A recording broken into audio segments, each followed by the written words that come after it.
Super Lucky Disaster Man. Chapter 51, Betting on Escaping Singlehood. Dazai Osamu put down the document in his hand, waving to make Komaeda Nagito come over. Komaeda Nagito casually placed the book meant as a gift on the table, then just like before, leaned against Dazai Osamu's desk. Dazai Osamu pulled Komaeda Nagito's bandaged hand and looked at it. So it was boss who bandaged you. Akutagawa did this? For others, perhaps nothing could be seen, but for Dazai Osamu, everything seemed as clear as if it had happened right before his eyes. It was very easy for him to deduce the preceding process from the result in front of him. Komaeda Nagito still hadn't responded, so Dazai Osamu continued, knowing full well you're my guest, yet daring to attack you, it's definitely Akutagawa. As expected of Dazai-kun, you guessed it so easily. Komaeda Nagito, having taken medicine, didn't feel any pain at all now, regaining his vitality, and continued praising as usual, the choice in subordinates is indeed great, Akutagawa-kun really does have potential. His ability is called Rashomon, right? Dazai Osamu.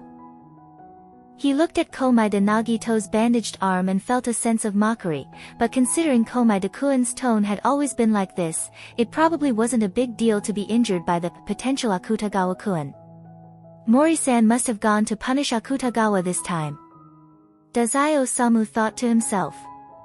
But if it wasn't himself doing it, the effect on Akutagawa would probably be the same.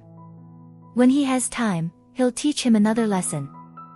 He needs to make sure Akutagawa remembers this lesson, knowing that he shouldn't act recklessly against people Dazai cares about in the future. After letting go of Komaeda Nagito's wrist, Dazai Osamu asked, "Did the boss ask you to convey anything to me?" "No," Komaeda Nagito replied. "But he said that injuring me was already bad enough, and making me come back empty-handed was even more an improper way to treat a guest." Dazai Osamu was satisfied. That's good. As expected, the boss is truly lenient with Komaeda-kun.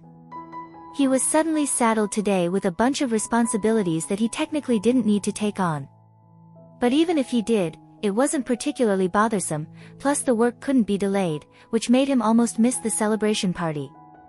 Considering Mori Ogai's consistent interest in Komaeda Nagito and a little speculation of his own, Dazai Osamu decided to try calling Komaeda Nagito over.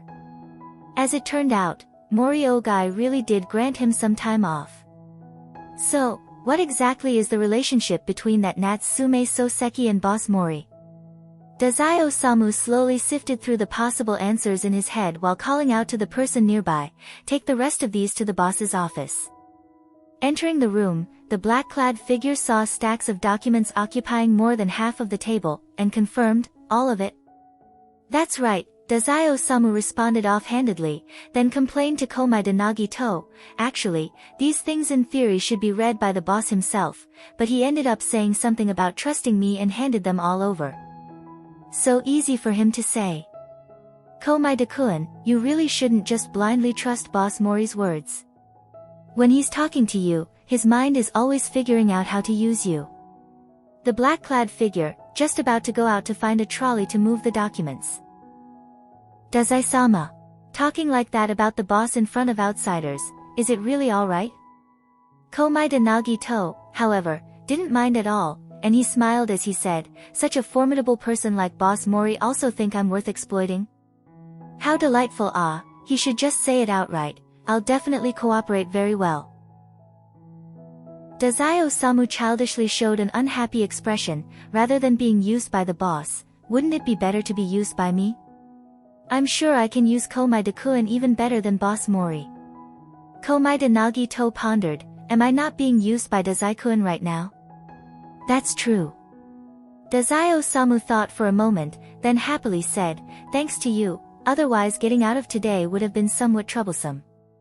Now I can finally throw all these messy matters to the boss." The person in black pushed the trolley back. Dazai-sama and his friends, their conversation is too harsh. Nowadays, do young people casually hang the word, used, on their lips like that? Even though everyone knows that a person without any value is just trash, even as someone like him, already a middle-aged family man, hearing someone say they want to used him makes his heart tremble. Rather than that. Dazai-kun, do you have wrapping paper? Komaeda Nagito gestured to the book he brought. It got scraped from the earlier incident. Dazai Osamu was just about to say something when an unexpected sound suddenly came from the door that wasn't properly closed. Dazai-sama, the boss asked me to bring this over. Dazai Osamu looked at the garishly wrapped package in the other's hand. He repeated it again and again in his heart. Boss Mori really cares a lot about Komaeda-kun. No matter who provided it, in short, Komaeda Nagito had new wrapping paper, and it was in Dazai Osamu's office where the gift was wrapped once again. Then he watched as Dazai Osamu openly and brightly carried it, led him out of the building, and even called the driver to drive them to Tokyo. After all, Mori Ogai definitely knew that Dazai Osamu was going out with Komaeda Nagito, and Komaeda Nagito still had to attend school the next day, so heading directly to Tokyo was quite reasonable. Dazai Osamu randomly chose a place to get off in Tokyo, and after sending the driver back to Yokohama, he led Komaeda Nagito left and right, heading into Lupin Bar. Komaeda Nagito, watching the bartender in the back mixing drinks without changing his expression, noticed that they weren't being kicked out by the bartender, so he guessed that Dazai Osamu was probably a regular here. Especially when he saw the familiar calico cat lounging on the bar counter, eyes half closed as if it was sleeping, Komaeda Nagito became even more certain. Sensei. You said we'd meet again today, and it turns out you meant here. Did you already know Dazai-kun would choose this place? As expected of Natsume-sensei. Here comes the cat again. Ah. Dazai Osamu raised an eyebrow, stretched out his hand to try and hold it, but it avoided him. That seemingly slightly plump fake calico cat made a leap, escaping Dazai Osamu's reach, then strolled over to Komaeda Nagito's side, leaning in to examine his bandaged left arm. Natsume cat, meow meow meow. Earlier today, it looked perfectly fine, so how did it end up wrapped up like this after just a moment out of sight? Could it be a turn of bad luck? Ah, this little disciple of his truly makes one worry. Dazai Osamu failed to catch the cat and simply sat down, resting his face on his hand while watching the calico cat rub against Komaeda Nagito. Ah, this cat really likes Komaeda-kun, huh? Last time I tried to match it with someone, it didn't react, but now it seems it simply dislikes me. Komaeda Nagito quickly understood. Natsume-sensei's ability was to transform into a cat, while Dazai Osamu's ability nullifies others' abilities. In other words, if Dazai Osamu touched Natsume-sensei, he would instantly turn back into his human form. Just imagining that scene made even Komaeda Nagito feel embarrassed. Don't worry, Natsume-sensei. I will protect you well. Dazai Osamu suddenly stretched out his hand for a surprise strike, but the quick calico cat dodged it, moving directly to sit between Dazai Osamu and Komaeda Nagito. Komaeda Nagito decisively chose to mediate for Natsume-sensei. Dazai-kun probably has a constitution that cats dislike. Dazai Osamu blinked innocently. Not really, if it were a dog, that would be understandable, we mutually dislike each other. But the cats I've met before weren't like this. The conversation was starting to head into a dangerous direction, but fortunately, Sakaguchi Ango and Oda Saku arrived at that moment, breaking Dazai Osamu's focus on the calico cat. Oda Sakanosuke came over, and Natsume the cat immediately jumped to a spot a little further from Dazai Osamu, making space for Oda Sakanosuke to sit. Dazai, and this one. Komaeda-kun. Good evening. Sakaguchi Ango introduced himself with a smile. I am Sakaguchi Ango. Komaeda Nagito looked at him with sparkling eyes. Sakaguchi-san. Dazai Osamu, Sakaguchi Ango, Oda Sakanosuke. These are the ruffian trio, aren't they? Unfortunately, now in this world, the only one who properly writes is Oda Sakanosuke. The ruffian faction can't even be fully assembled. But it's fine. Just being able to see the appearance of these three gathering, coming to this world wasn't in vain. This is truly a hopeful scene.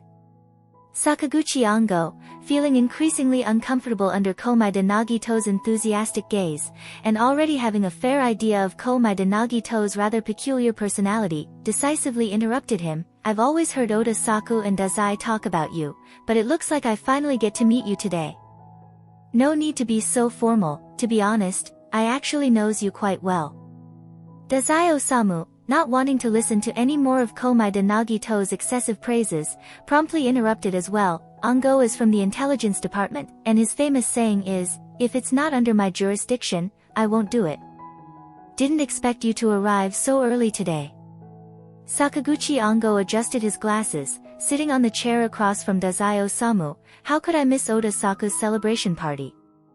Of course, I worked overtime like crazy, and then pushed whatever I could to others. Oh, that's rare. Dazai Osamu clapped his hands.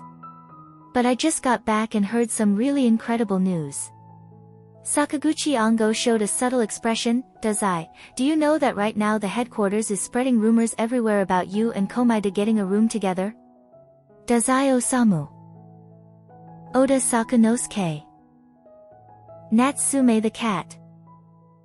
Why is it like this? Why is it like this? He just assigned his disciple a love homework. It shouldn't be because of the homework, right? If you think carefully, he left for an afternoon. Whatever they wanted to do might indeed be over. No, calm down a bit. This is actually the first time I've heard of it. Dazai Osamu hesitated for a moment, then returned to smiling. Did Akutagawa-kun say it? Though I guessed he would have a conflict with Komaeda-kun, I really didn't think he'd mention this. It was Boss Mori who insisted he come to the hotel to pick me up that time. Oda Sakunosuke remained silent for a few seconds, probably considering his words. Dazai, Komaeda-kun, be careful. Oda Saku, it's not what you think. Dazai Osamu's expression froze, not even noticing that Natsume the cat had just puffed up its fur. I'm just staying for one night. How frustrating, it's just like the time when he couldn't even say, Komaeda-kun and I are just normal friends. Komaeda Nagito testified for him. Yes, I'm merely providing Dazai-kun a place to hide and rest, nothing more. Ha, someone like me wouldn't have a lover in the first place. Natsume the cat lay back down again. This old man firmly refused to admit that his thoughts were dirty. It was entirely because the other party's phrasing was careless. Komaeda-kun, you don't need to belittle yourself either, you'll eventually find someone you like. Sakaguchi Bungo comforted him with a few words, then said sympathetically, although I can roughly guess the truth, the rumors at the headquarters are truly frightening now. Dazai Osamu smiled again. Don't worry, I understand clearly. Seeing Dazai Osamu's unusually bright smile, Sakaguchi Bungo felt sympathy for a certain person at headquarters. Alright, let's not talk about this. Quickly, let me see what you're planning to give Oda Saku. Dazai Osamu dropped this delicate topic. Oda Sakunosuke obediently changed the subject. Actually, there's no need to give any gifts, it's too much, just some drafts. Dazai Osamu pushed the box from the bar counter towards Oda Sakunosuke with some force, saying, even if the editor recommended you to enter the competition, it's not that simple. Anyway, no matter what, we should celebrate a little. Here's the gift. Sakaguchi Bungo glanced at the shape of the box. Is it a fountain pen? I knew it would be something like this. I bought some clothes for the kids, and had the store send them directly to your place. You should see them when you get home. Oda Sakunosuke thanked them one by one. Thank you, it's all just what I needed. Komaeda Nagito also brought out the book that had been rewrapped. Sakaguchi Bungo asked curiously, a book? Let me guess, could it be a book from Natsume Soseki-sensei? Oda Saku really liked Natsume Soseki's books, isn't he? Komaeda-kun must have hit the spot.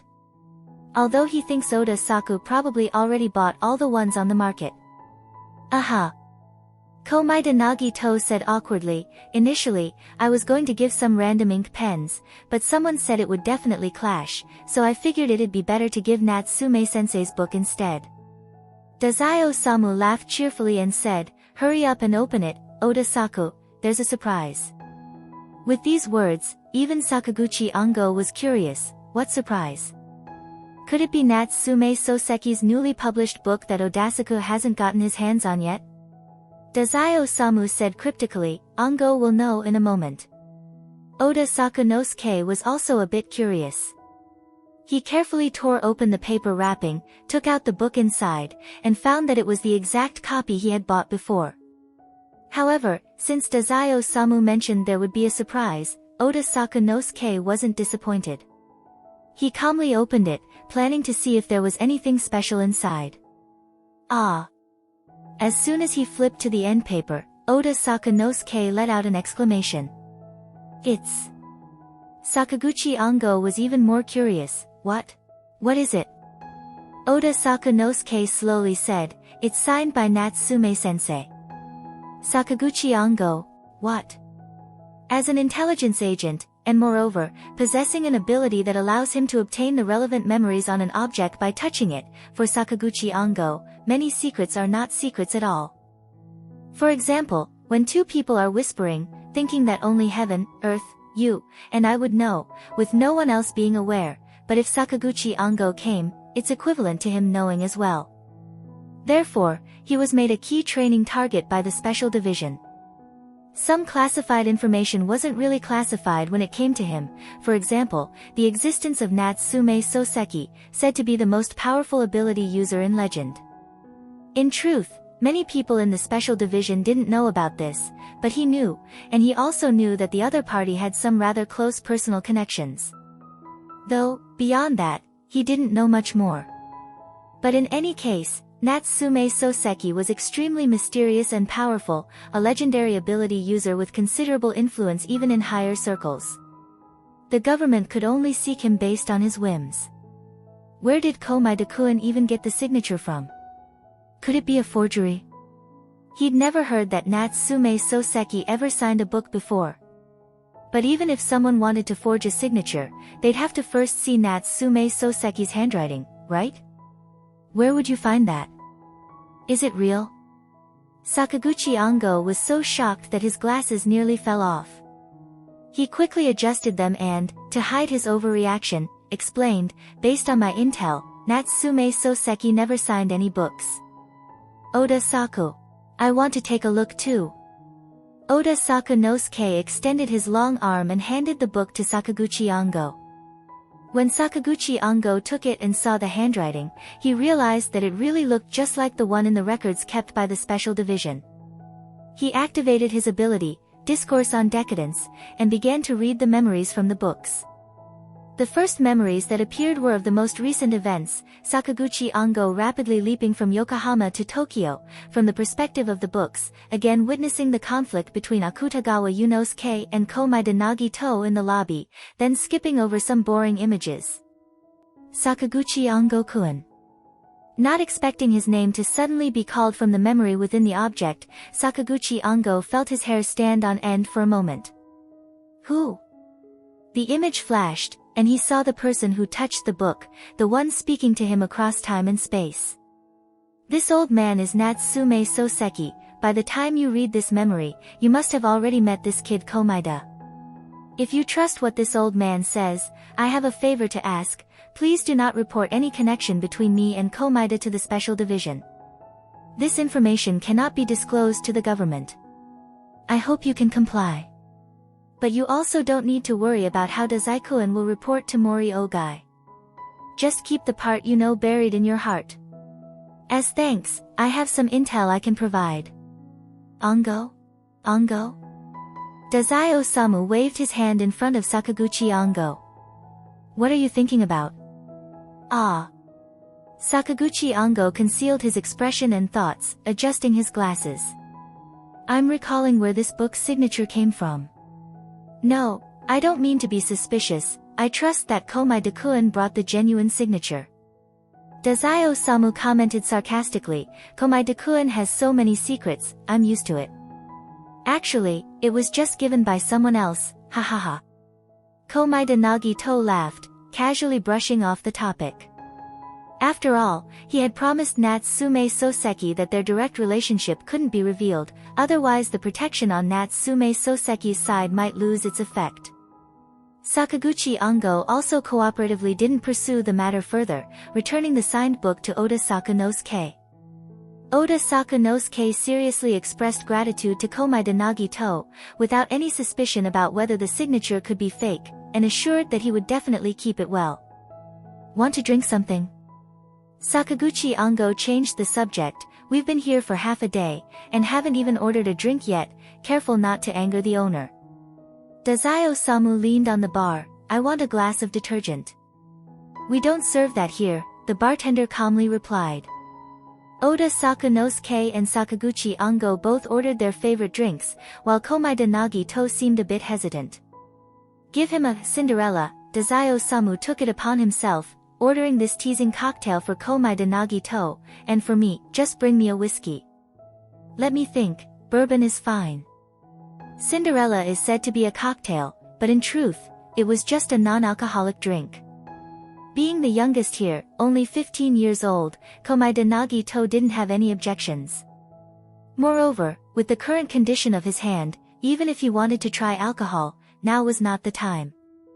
Although there was only one person behind the bar, the owner worked very quickly, and since what they ordered didn't require any flashy mixing steps, their drinks were ready soon.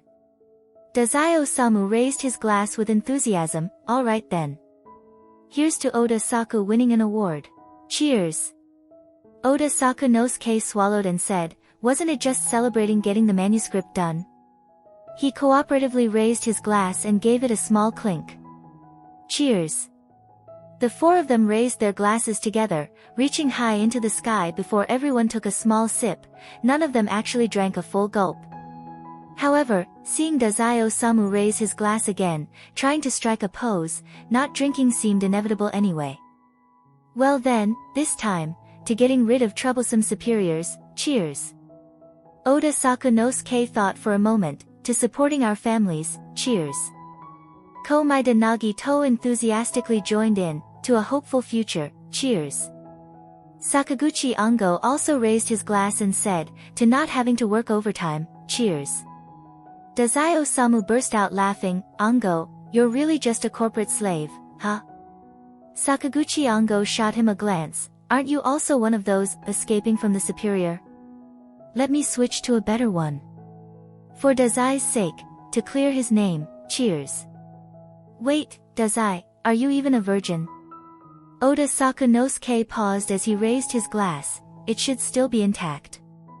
Komaeda Nagito joined the conversation. I feel that Dazai-kun must be very popular with women. You're not wrong, Sakaguchi Ango nodded in agreement. The intelligence department has seen Dazai use his charms quite a few times. Even Dazai-Osamu himself didn't expect the topic would end up in such an odd place. That doesn't really count, does it? I was just making polite conversation as usual. From the result, it looks no different from a honey trap. Sakaguchi Ango said, Dazai, do you know how many fans you have? Although, secretly, many people have bet that you won't find a lover before you're 50. Dazai-Osamu raised an eyebrow. If I wanted to, actually, it would be very quick. Who started the bet? How much is in the pool? Sakaguchi Ango, with black lines across his face, are you trying to manipulate the betting pool? Forget it, I won't tell you.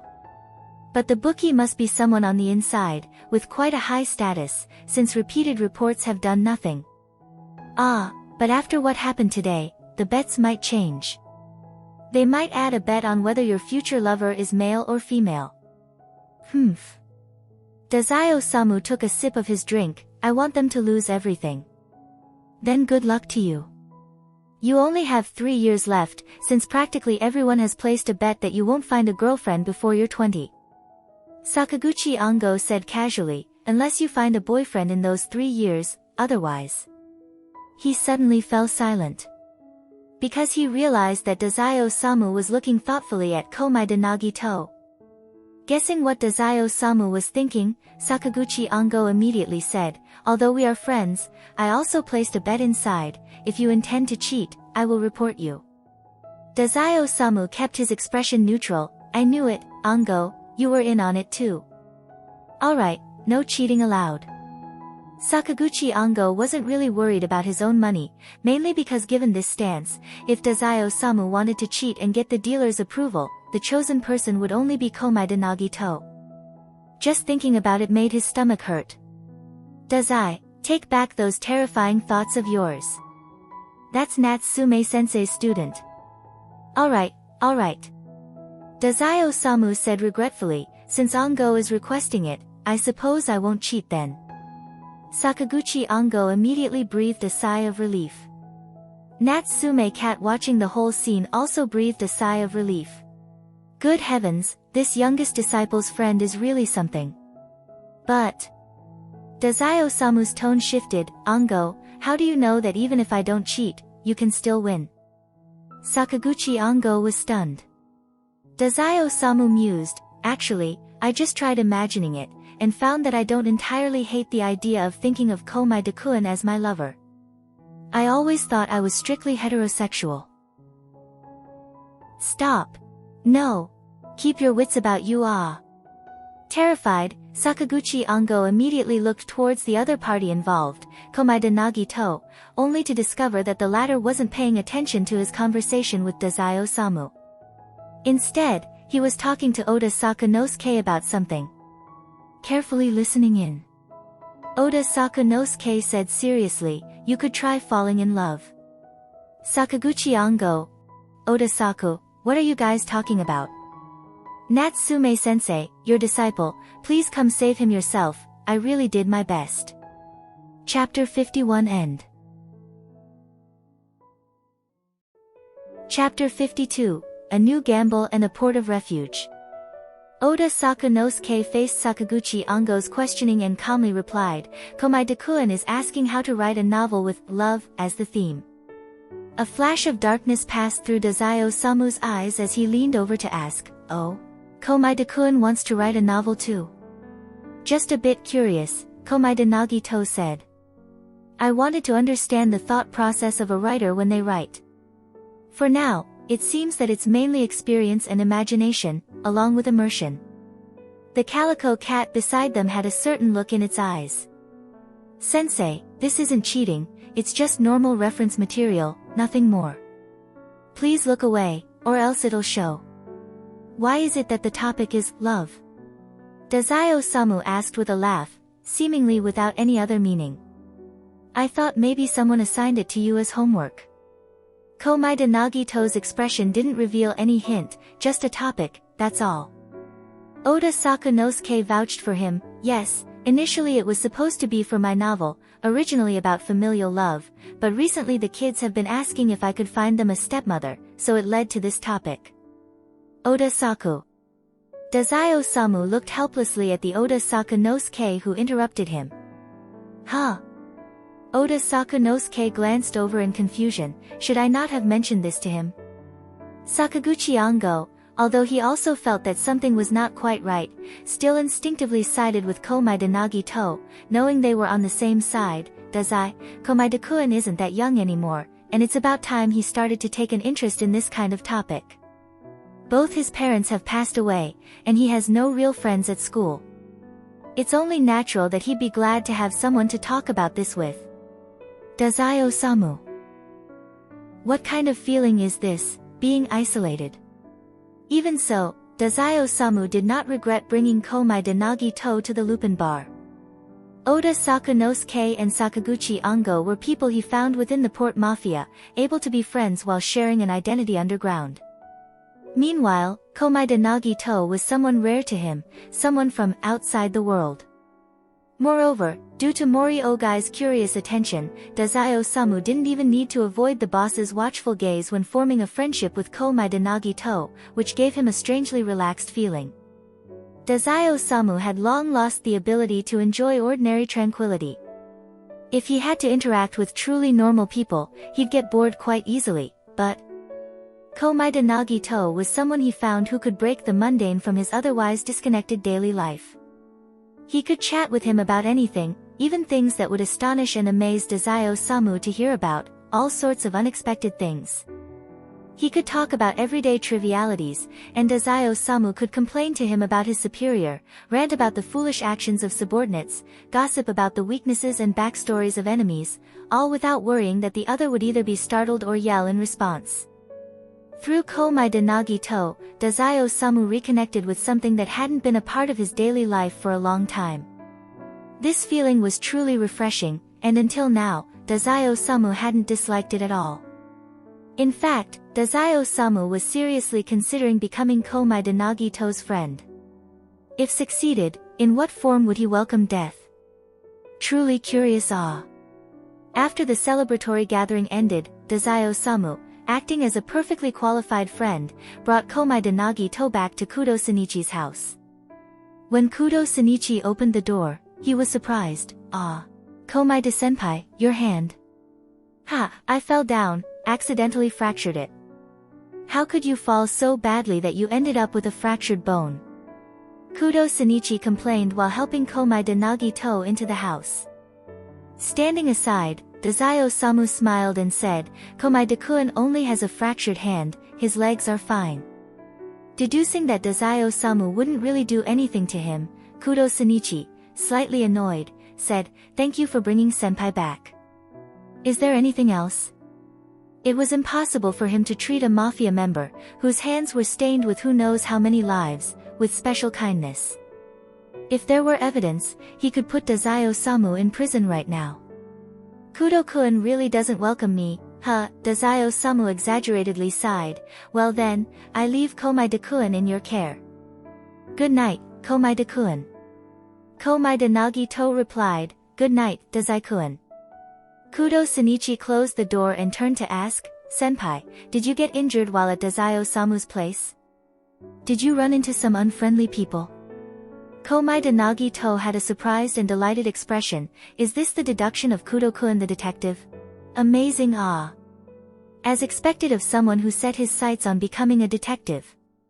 "Senpai, sometimes I really don't know if you're deliberately changing the subject or truly can't grasp the main point." Kudo Shinichi said helplessly, "That's why I said, the mafia is very dangerous. Komai de senpai really doesn't need to get too deeply involved with them. Usually when Dazai-Osamu comes looking for you, it's already one thing, but you really don't need to go to the mafia's territory. Ah. Don't worry." Komai de Nagito said with a smile, "I have very good luck, you know. Nothing will really happen. All misfortunes are just laying the groundwork for luck." Kudo Shinichi hesitated to speak. In the past, he could convince himself that all those things that happened to Komai de Nagito could be explained by coincidence, but now, after spending not even 2 days with Komai de Nagito, the number of coincidences they encountered was so many that he couldn't count them. Kudo Shinichi found that he couldn't even convince himself, let alone convince Komai de senpai. In the end, Kudo Shinichi still gave up, thinking to himself that it was better to pay more attention. After all, senpai had been through it for so many years, he probably knew well enough. However, "Senpai, did you see it when you came back?" Kudo Shinichi asked in a complex tone. "Your house burned down." Although Kudo Shinichi had already been warned by Komai de Nagito, but he couldn't believe how arrogant the criminal is. How long has it been and they already burned down the house? Kudo Shinichi could only report the incident first, suppressing his urge to step forward and check the situation, thinking that if the police could get any information, they must have some kind of plan and would catch the criminal, right? Then he wouldn't need to add more trouble. However, Kudo Shinichi was disappointed. Such a simple arson, without any technical skill needed, how could it involve a core member of the organization? Of course, they just found a small underling to directly carry out the task. Japan's police might have received the information, but it's not possible for them to act rashly without certainty, otherwise, it could risk exposing their undercover operatives among the small fry. They would prefer to receive information first before taking action, instead of putting their operatives in a dangerous position. As a result, the black organization burned down Komai de Nagito's newly purchased house, and it only cost them a minor henchman in exchange. Komai de Nagito nodded. "I know. The agent contacted me." He was at the bar just now when he suddenly received a call from his agent, who told him about this matter. The agent's tone was truly one of speechlessness. Knowing he hadn't given up and still wanted to continue looking for a place, the agent was moved and promised to help him find a place with good feng shui next time. "Unfortunately, this isn't a feng shui issue." Kudo Shinichi comforted him. "It's okay, senpai, you can stay at my place until you find a new home. My parents have already settled in America, so this place is basically free. Komaida Nagito was truly moved. Kudo-kun, you are such a kind person, truly dazzling. I hope that one day I can become a stepping stone for your blooming hope. Kudo Shinichi, senpai, you should rest. As Komaida Nagito received the news that his house got burned down in the Kudo's residence, Dazai-Osamu returned to Yokohama, and was called by Mori Ogai. What kind of mafia gets off work as soon as evening arrives? If there's something to do, you have to come. How was playing with Komaida-kun? Mori Ogai asked with a smile, like a parent normally concerned about their child's friendships. Dazai-Osamu remained expressionless, just like that. Although earlier I said you had plenty of chances to test Komaida-kun, there's no need to continue now. We have a lot of work here, and we can't have you slacking off every day. It's unbecoming for an executive to always be going out to play, isn't it? Mori Ogai said gently. Of course, if you still want to look for Komaida-kun later, that's not an issue, but you can't use it as an excuse to slack off anymore. Dazai-Osamu narrowed his eyes slightly, assessing Mori Ogai, and a few guesses crossed his mind. He slowly nodded, I understand. You called me here just for this. Look at those documents on my desk. Mori Ogai said, can't I complain a bit? This stack of documents required 2 trolleys to move them all, and now they're all piled up on the boss's desk, though they should originally have been in Dazai-Osamu's office. Given the circumstances, complaining a bit was quite normal. Of course, Mori-san is the boss, so I'll listen to complaints all night long. Dazai-Osamu said, but originally, neither the boss nor I needed to handle this much. It's all because Boss Mori dismissed an executive. That was the previous leader's faction. Originally, it wasn't likely that he would stay. Although, if he hadn't gone to contact that crow group, he might have still been useful for a bit longer. Mori Ogai sighed, not enough manpower. Actually, the people from that crow group seem quite useful. I wonder if we could recruit a few of them over here. You can try, but I think the chances of success are low. Let's not talk about that. Feeling utterly exhausted, Mori Ogai brushed his hair back and redirected the topic. What gift did Komaida-kun give you? Dazai-Osamu raised an eyebrow. Dazai-Osamu thought for a moment, a hint of realization appearing in his mind, and replied. Nothing, just a book signed by Natsume Soseki. Mori Ogai. He forcibly suppressed his shocked expression, calmly nodded, I see, then make sure you return the courtesy. What the heck, since when did Natsume-sensei sign books for others? Even as his disciple he never got one. Mori Ogai also didn't think it was a forged handwriting, because it wasn't necessary. Putting effort into this wouldn't even be as useful as picking Dazai from work. Dazai-Osamu wasn't particularly fond of Natsume Soseki. Besides, from all the information before, in Mori Ogai's eyes, it was clear that Komaida Nagito and Natsume Soseki had some connection. If it weren't for the seriousness of their falling out back then, Mori Ogai would have even thought of calling Fukuzawa Yukichi right now, asking if sensei had signed any books, and subtly hinting whether he had been in contact with sensei recently. Natsume sensei is really too capricious. If it weren't for Dazai-Osamu coincidentally knowing Komaida Nagito and having a close relationship, always able to gather intel, who knows when he would have discovered that he had gained a junior disciple. But thinking back, Natsume-sensei's purpose in taking him and Fukuzawa Yukichi back then, he could still understand. However, looking at this Komaida Nagito's data, he doesn't seem to have any particular sense of responsibility, nor does he appear capable of having any significant impact on Yokohama or Japan. Mori Ogai thought about it 100 times but still couldn't figure it out. This kind of matter couldn't be discussed with anyone, and the people he could have broached such topics with had severed ties with him long ago. So, he could only continue to go over the documents like something stuck in his throat, eventually forcing half of them onto Dazai-Osamu, making him work overtime together. Dazai-Osamu called someone to bring over a trolley and then casually asked a question. Boss Mori, did you know there's someone in the port mafia running a secret betting game? Mori Ogai didn't stop his writing, Is there something like that? Well, it's pretty normal, isn't it? Everyone has too few ways to entertain themselves. As long as there's no major issue, just let them play. Forcing strict policies would only create resentment. Who? They are betting on when your hairstyle will turn into a Mediterranean look, when your hairline will recede by 3 centimeters, and when you'll start wearing a wig. Isn't that of no concern? Mori Ogai couldn't help but look up. There's even a bet like this. Dazai Osamu said lightly, I don't know, I just heard about it. It's really strange, isn't it? Mori Ogai looked at Dazai Osamu suspiciously. What are you trying to say? No problem, just saying a bit. I think you should at least have the right to feel appreciated, boss. Dazai Osamu smiled while directing people to move the documents. I have to go back to the office for overtime, boss. You should also take care to rest. Be careful about your hairline. Clearly a doctor but can't treat hair loss, right? The change is actually quite noticeable now. Mori Ogai, feeling like his heart was pierced. Do you think I don't want to? But look at the richest person in the world's hairline. Even with all that money they can't fix it. If I could invent a remedy for baldness, I would become the richest person in the world out of gratitude. Mori Ogai felt his head ache after Dazai Osamu left, and called in Ozaki Koyo, who had just completed an intel inquiry, to subtly ask about the gambling situation. I remember, Koyo, you said you wanted to set up a bet to let everyone relax, right? Mori Ogai coughed lightly.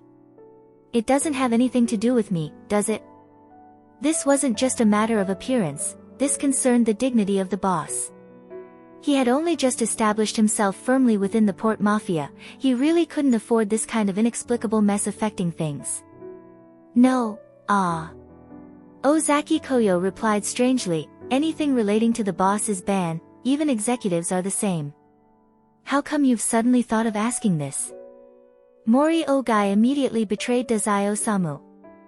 When Ozaki Koyo heard, she immediately connected the dots. Today, the discussion about when Dazai-kun will finally get a partner was quite lively. I thought he might have heard something and wanted to know who the bookmaker is. He suspects it's me. Possibly. Ozaki Koyo snorted. It could also be a veiled warning to the bookmaker. But I will not be intimidated. Mori Ogai nodded in agreement. Komaida's matter today has made some people change their bet. Initially, they wagered that he wouldn't be able to find a partner before turning 20, but now some are betting that he could find love this year. Ozaki Koyo shook her head, and there are also people urging me to quickly confirm whether Komaida-kun is Dazai-kun's lover or not. Let's add to the bet. Mori Ogai suggested, whether Komaida-kun is Dazai-kun's lover or just an ordinary friend. Ozaki Koyo pondered for a moment and agreed. Promising no cheating, Dazai Osamu used this as an exchange to have Sakaguchi Ongo inform him about the progress of the bets. Looking at the new bet about whether he and Komaida were friends or lovers, he snorted with a laugh. I knew it. He rested his chin on his hand, while his other hand twirled a pen. If the dealer goes to find Komaida-kun to confirm, it can only lead to the conclusion that they're not even friends. It's practically KO in the dealer. Thinking of this, Dazai Osamu felt somewhat frustrated yet also somewhat eager to take on the challenge. Komaida-kun is really hard to handle, it's almost impossible to win him over.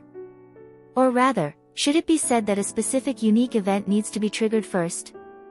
However, in these recent days, Dazai Osamu had been overwhelmed with work, one matter after another in Yokohama, leaving no time at all to go to Tokyo.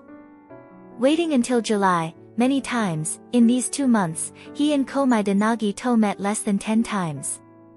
However, conversely, Komaida Nagito had seen him a few more times than he had seen Komaida Nagito.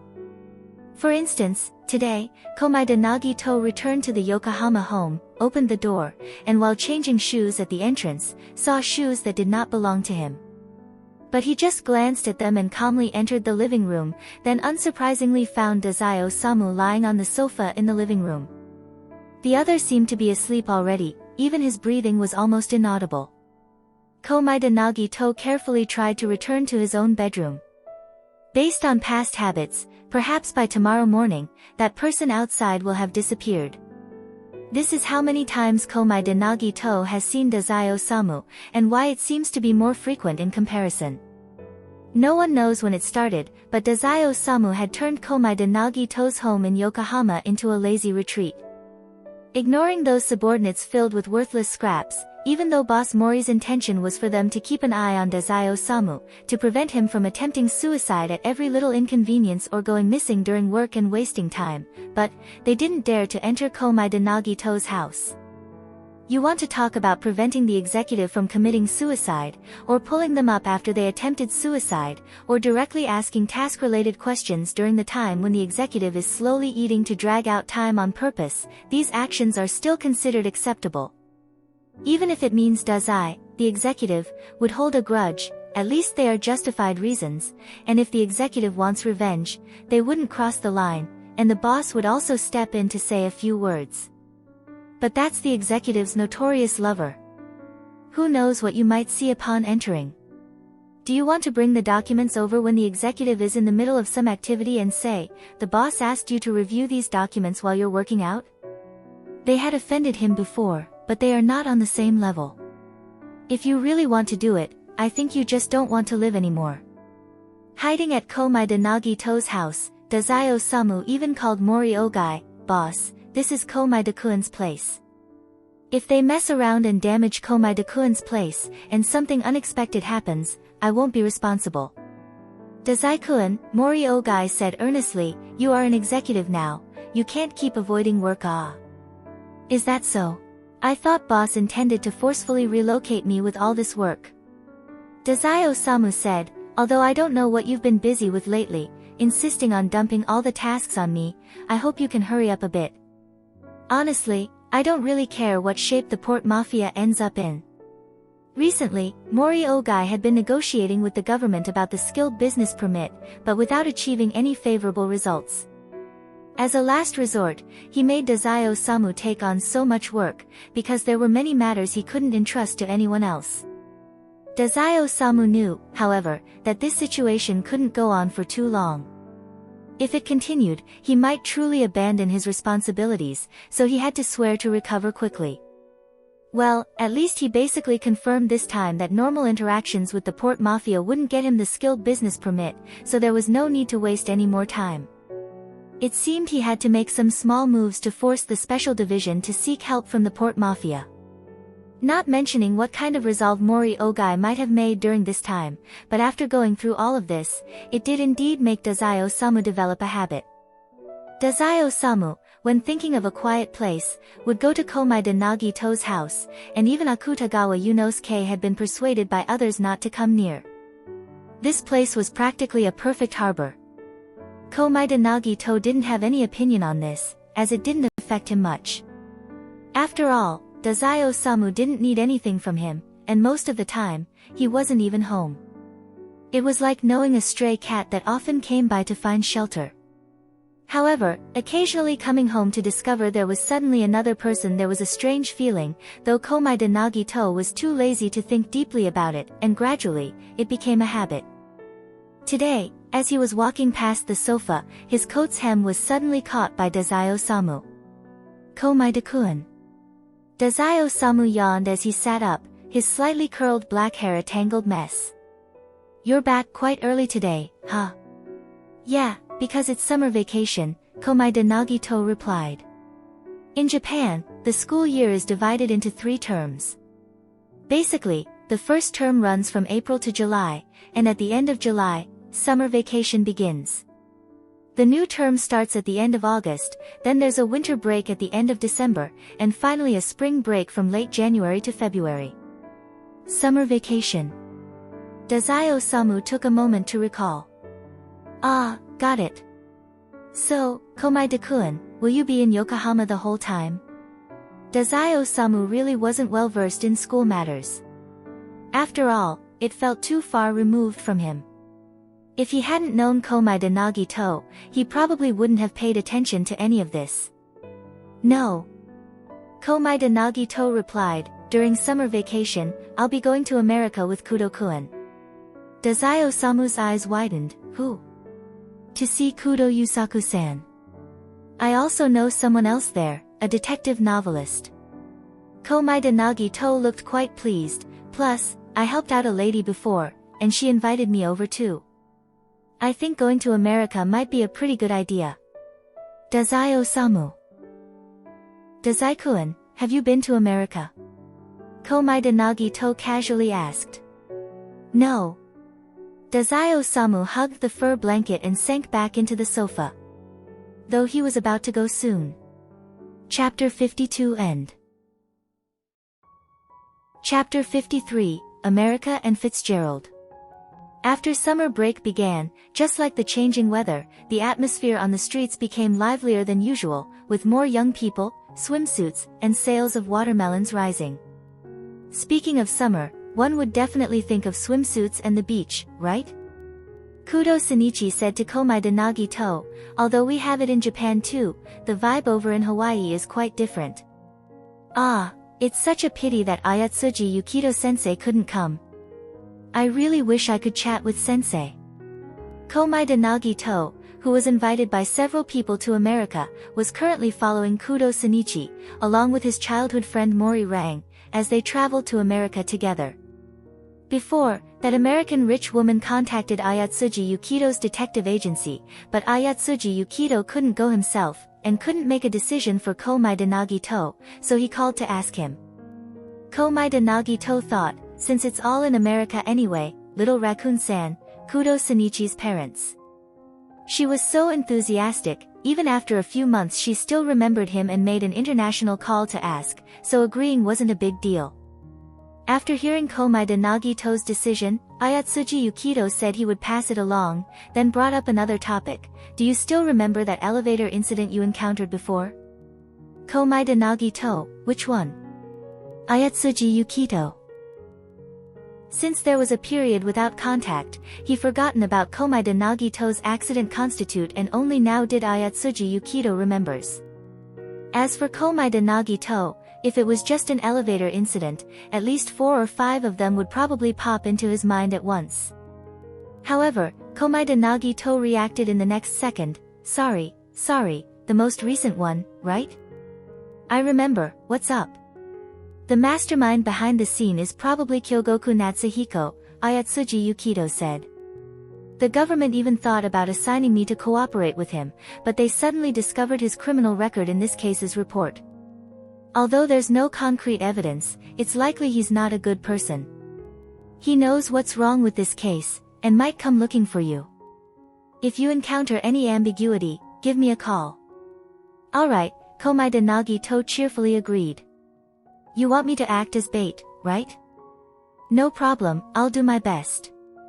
Ayatsuji Yukito, no need to try too hard, just let things happen naturally.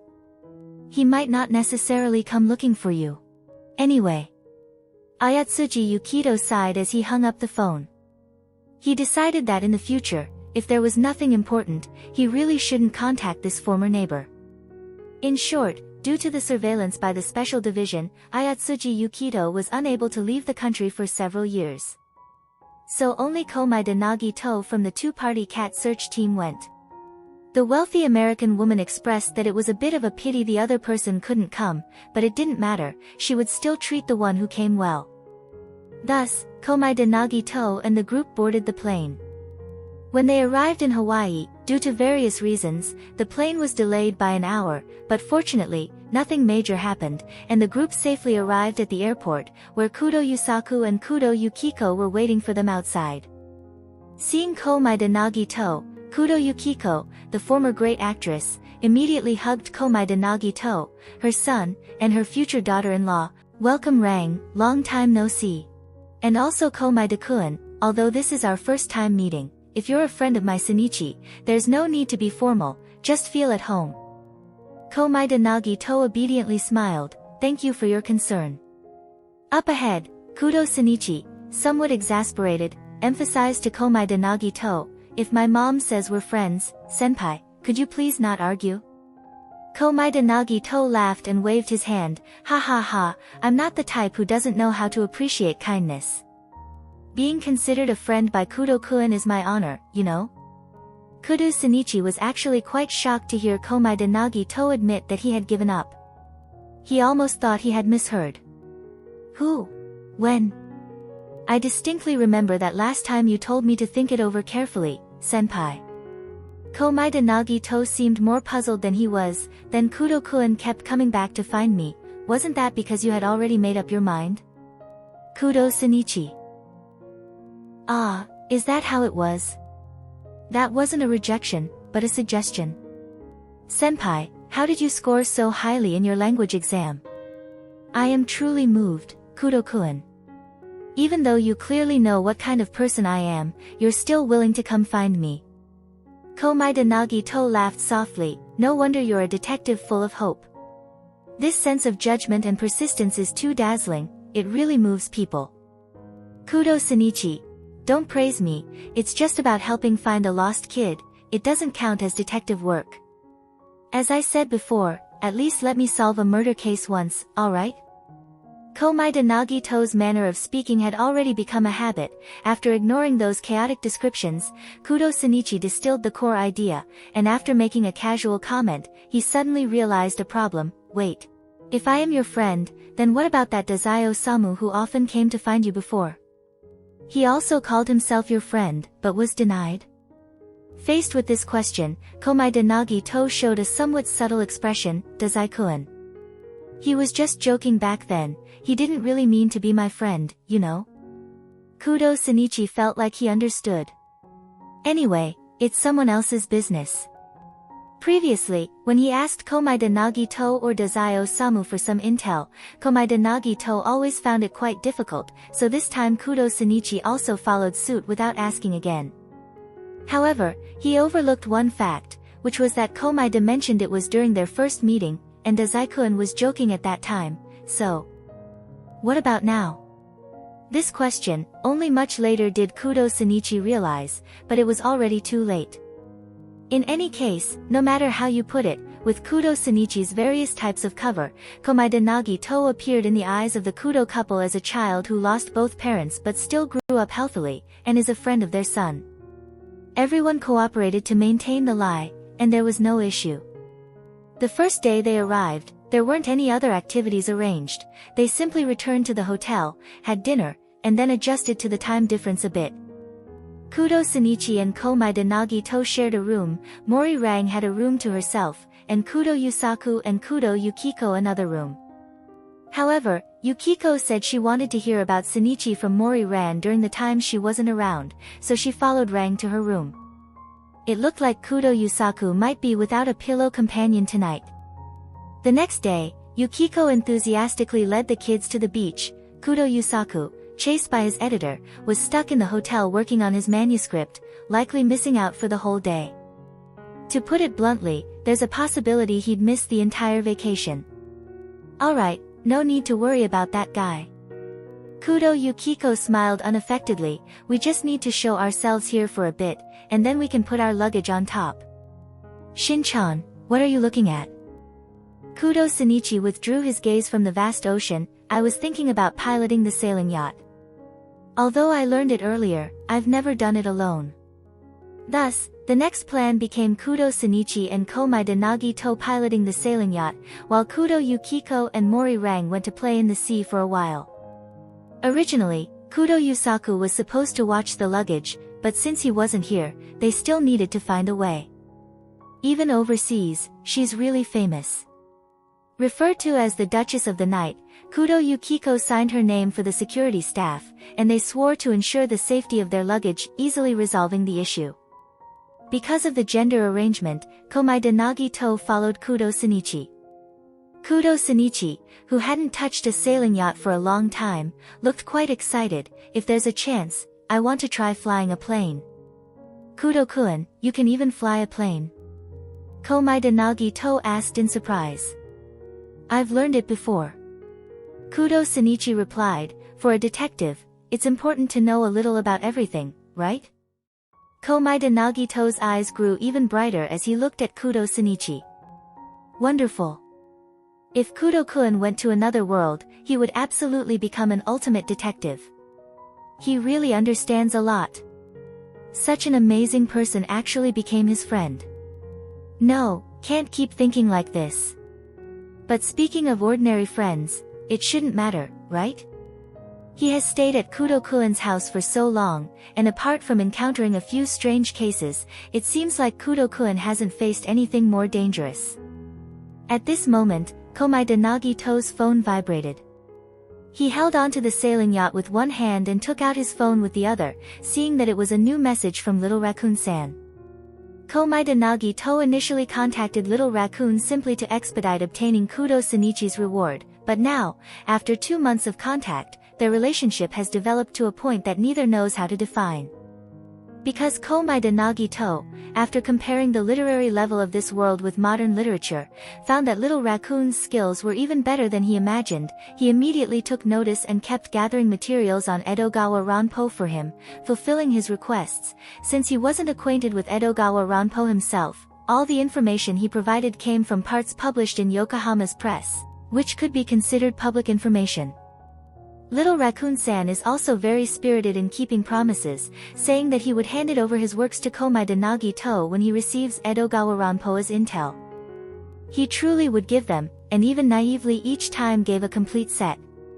Sometimes it would be a short story, sometimes tens of thousands of characters for a medium-length story, and once even hundreds of thousands of characters, all in Japanese, asking Komaeda Nagito to help check the grammar and such. Because of helping with grammar correction, and pointing out certain traps in Japanese writing, which in fact, almost no one uses like this nowadays, if it's too obvious, readers will notice because they weren't stupid, so Komaeda Nagito receives sincerely gratitudes from Little Raccoon. After that, he inexplicably became Little Raccoon's remote Japanese tutor, and their relationship progressed to the point where Little Raccoon could complain about how complicated Japanese honorifics were and that he didn't want to learn them. Since it's indeed familiar, though the relationship is a bit subtle, unsure whether to consider it as an online friend or an online tutor, the two gradually communicated more frequently through mail. Little Raccoon would even start with, "My dear friend," and even though there are no new information on Edogawa Ranpo, he would now casually share his novel writings with Komaeda Nagito. However, this time, Little Raccoon wasn't sending Komaeda Nagito his latest work. Instead, he was discussing the plot of his new story with Komaeda Nagito. The previous narrative trick inspired me. I want to write a mystery story with a fantastic setting involving narrative tricks. Komaeda Nagito enthusiastically replied, "Not a bad idea, if it's sci-fi then blah blah blah." The two of them exchanged messages for a while, then Little Raccoon-san suddenly asked, "Where are you right now? Staying up late or traveling abroad?" "I'm currently in Hawaii, did you figure that out based on the time I replied?" "Impressive. Sort of. But, Hawaii, huh? Seems like the perfect vacation spot for you." "Is Little Raccoon-san in the US? Not taking a vacation? We hate crowded places." "Senpai, stop playing with your phone, you'll fall." Kudo Shinichi turned his head and glanced, warning, "No matter if it's you or the phone, there's still a chance of falling." "Alright." Komaeda Nagito quickly messaged a reply to Little Raccoon-san, explaining that he might not be able to replies for a while, then put his phone away. "Kudo-kun, there's a yacht up ahead." Kudo Shinichi finally managed to set sail on the mini-yacht, feeling a bit liberated. They were now some distance away from the coast, and ahead was a yacht that looked several times larger than the one they had rented, approximately a 3-story private yacht. "I know." Kudo Shinichi maintained the speed of the sailing yacht. "Just now, something fell off the yacht. I guess it was just a pet." Komaeda Nagito also noticed, a few people were leaning over the deck of that private yacht, looking down to see what had happened. Judging by their body language, they seemed quite anxious. The yacht's speed also slowed down, apparently planning to turn back and retrieve something. Based on his detective instincts, Kudo Shinichi figured it must have been a pet that fell overboard. Concerned that his sailing yacht might accidentally collide with it, he also slowed down and focused intently on observing the surface of the water. "Yes." Kudo Shinichi quickly stopped the sailing yacht, took off his coat, and, wearing only swimming trunks, jumped into the sea. After a while, he returned to the sailing yacht with a cat. The cat was soaking wet, perhaps frightened, as it clung obediently to Kudo Shinichi's head without putting up any resistance. After Kudo Shinichi got back onto the sailing yacht, he waved at the people on that private yacht, lifting the cat to signal that he had rescued it. Waiting for them to finally stop the yacht and turn around will take some times. Don't they bring people who can swim? Kudo Shinichi complained while placing the cat on his two-person yacht. This cat is soaking wet, I can't even tell what breed it is. Ah, this collar seems a bit heavy, maybe they didn't consider the cat falling into the water. Komaeda Nagito leaned closer to take a look, suddenly feeling a sense of familiarity. Kudo-kun, let me see. Kudo Shinichi handed the cat over to him. Komaeda Nagito looked at the soaking wet familiar cat, then looked at the collar, thinking for a moment, Elise? Meow. The cat meowed sweetly. Kudo Shinichi was stunned. Senpai, do you know this cat? Ah, I picked it up before. What a coincidence. Komaeda Nagito stroked the cat. Speaking of which, when that American lady contacted him, she also invited him to Hawaii, but since Komaeda Nagito actually wasn't short of money, he only agreed to put her at ease, otherwise, she would keep calling Ayatsuji Yukito. He merely agreed to the airfare. Not expecting to meet like this. A while later, Kudo Shinichi and Komaeda Nagito were invited onto that private yacht. The rich lady Komaeda Nagito had seen earlier rushed over first, using a towel to hold the kitten. Oh, Elise, poor thing. Thank you, thank you. The lady finally recognized Komaeda Nagito, her face lit up with surprise. It's you again. Ha ha ha, what a coincidence, ma'am. Komaeda Nagito greeted in English. Ah, right, you said you were also coming to Hawaii. The lady's attitude became even more enthusiastic. Is this your friend? If you don't mind, please come and join us for a cup of coffee. They were invited to the top deck of the ship.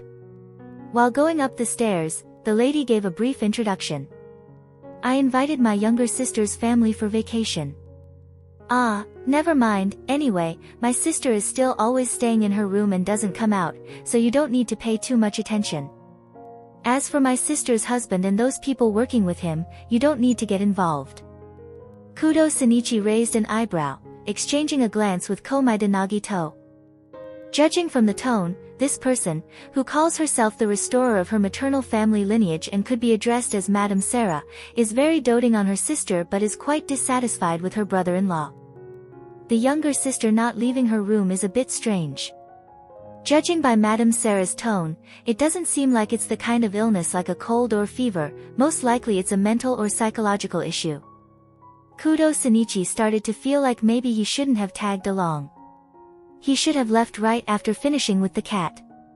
The family relationships here were a bit complicated, and coming here felt a little awkward. However, soon he no longer felt awkward. The view from the top deck was quite good. As soon as they came out from the stairway door, they could immediately see two people sitting at a small round table on the deck.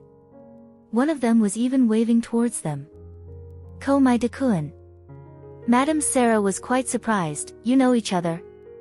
Kudo Shinichi, senpai, that person over there seems to be. Yeah. Komaeda Nagito coughed lightly. That's Dazai-kun. Kudo Shinichi. He just won't leave us alone. Why is he everywhere? Dazai-osamu energetically walked over, and even thoughtfully spoke in English. I heard earlier that you were planning to come to America, and I was wondering if it could be such a coincidence, and I can't believe it actually is. Komaeda-kun, your luck is truly amazing. Sarah, who initially thought nothing of it, was now somewhat doubtful. Such a coincidence. Help her find the cat once, from Japan to America, and then help her pick up the cat again, and coincidentally, the person who had business with her brother-in-law also know him. She didn't accidentally falling into some kind of trap, did she? Madam, you may not know, this Komaeda-kun here is the type of person who could randomly pick up a lottery ticket and win the jackpot. Kidnappers who try to abduct him end up falling into a pit and dying, and robbers hijacking cars or bombers end up losing control of everything due to his sheer luck. Dazai-osamu flamboyantly explained, running into acquaintances in weird places is something quite common for him, isn't it, Komaeda-kun? Although it's all true, it sounds really strange the way you say it, Ah. Komai Nagito sighed. Madame Sarah was half believing, half doubting. After all, she knew that this series of coincidences couldn't be artificially manipulated, such as the direction the cat was thrown or whether the cat would jump into the ocean or something else. But because it was somewhat subtle, she decided in her heart not to be overly enthusiastic about it. Instead, she would just pay them some regular expenses as a gesture of gratitude for helping find the cat earlier. After that, there was no need for further contact. Oh! Ahead, a man sitting at the same table as Dazai-Osamu leaned back in his chair, tilting his body as he casually assessed them. Luck, huh? This is really interesting. Could you demonstrate a bit? At the man's invitation, Kudo Shinichi and Komai Nagito, along with Dazai-Osamu, sat down at the small round table. Meanwhile, Madame Sarah said she would go check on her younger sister and turned to leave. Dazai-Osamu briefly introduced them. This is Francis Scott Key Fitzgerald, simply put, a man with money. Ha! Fitzgerald didn't feel offended, in fact, he found it amusing and chuckled. Indeed, for people like you, any further introduction would be pointless. Just knowing this is enough. Komai Nagito asked, Dazai-kun, why are you here? Is it for work? The port mafia hasn't even gained a foothold in Yokohama yet. When did operations expand to America? Well, it's like accompanying a business partner for a trip, you know, Tei Corporation. Dazai-Osamu shrugged, roughly because last time I was in charge of talking to the Tei side, so the old man paid special attention to me, and asked the boss to borrow me for a bit. Mori Ogai wasn't exactly willing, because Dazai-Osamu was indeed very useful. However, considering that both sides had just begun their cooperation, and also taking into account the previously agreed condition that Port Mafia would lend personnel to Tei for a year, he still agreed. They initially thought Tei was asking for some bodyguards or something, but who knew the old man from Tei would go so far as to request Dazai-Osamu. However, since they had already agreed this time, Tei also stated that there wouldn't be any further personnel requests, so it wasn't too bad. Fitzgerald shrugged, I have no interest in the narrow and small East. The Tei Corporation approached me a few times before wanting to discuss cooperation, but I didn't take it seriously. This time, they sent a brat, and I wondered what it was about. But it turns out they borrowed someone. He then couldn't help but say to Dazai-Osamu again, have you really not considered switching sides and coming to my place? Yokohama isn't worth you staying there. To be precise, the people from Tei Corporation who came before, Fitzgerald hadn't even seen them. Only this time, when Dazai-Osamu came, he found it interesting. Since he happened to be free, he decided to take a look, and ended up being genuinely impressed. He was even convinced enough that, when his sister-in-law invited them for a vacation, he called Dazai-Osamu along because he thought this little rascal was very intriguing and was trying to recruit him. Of course, not to recruit him into his company, but into an ability organization he founded called the Guild. Dazai-Osamu flatly refused, like I said, not interested. Tisk. Fitzgerald clicked his tongue regretfully, but he still didn't know Dazai-Osamu's ability, only that he was a talent individual, so he didn't really dwell on it, merely feeling that Dazai-Osamu lacked ambition. Do as you wish, but if you regret it, you can come find me anytime. With the topic of Dazai-Osamu concluded, Fitzgerald's attention fell on Komai Nagito. Speaking of which, that luck. You're not an ordinary person, are you? Is your ability related to luck? Chapter 53 End. Chapter 54, Negotiating and Yokohama. Ability. Kudo Shinichi precisely caught the key word in the conversation. Fitzgerald raised an eyebrow, looking toward Dazai-Osamu. He isn't. Dazai-Osamu shook his head. Kudo Shinichi asked cautiously, what is or isn't? Ability? Kudo-kun, Dazai-Osamu said with a smile, we can actually be considered acquaintances, so let me give you a piece of advice here. Clearly, you only saw me because you came to my house looking for Komai-senpai, and now you call us acquaintances? You're really bold. Dazai-Osamu ignored Kudo Shinichi's rant and continued, "You are not from the same world as us. There are some things you don't need to know too much about. Just listen quietly, just like before. You don't need to get involved, otherwise, it won't be of any benefit to you. Got it?" Komai de Nagito blinked. "Well, I'm not an ability user, I'm just simply a bit lucky." "Shush." Dazai-Osamu raised his index finger to silence Komai de Nagito and said, "If it's the detective, if he really wants to know, let him investigate it himself. Komai de-kun isn't an assistant, so there's no need to tell him, otherwise it won't be beneficial for his skill training." Komai de Nagito agreed with this statement. Indeed. Kudo Shinichi frowned, his suspicious gaze swept over the few people in front of him. Fitzgerald took a sip of his coffee, uninterested in how Dazai-Osamu dealt with those outside the circle. In his view, Kudo Shinichi was just a kid, and he couldn't even be bothered to speak to him. Kudo Shinichi seemed unwilling to give up, but he didn't say anything either, probably deciding to stay quiet and gather information. If this topic were brought up, the discussion would most likely continue, right? In his heart, he already had some suspicions, but he found it hard to believe, partly because of the education he had received all his life. But eliminate all the impossibilities, whatever remains must be the truth. Until now, Kudo Shinichi has always used those words as a guiding principle in his actions. As long as he sees the evidence, he can accept it. It just takes a little time, perhaps.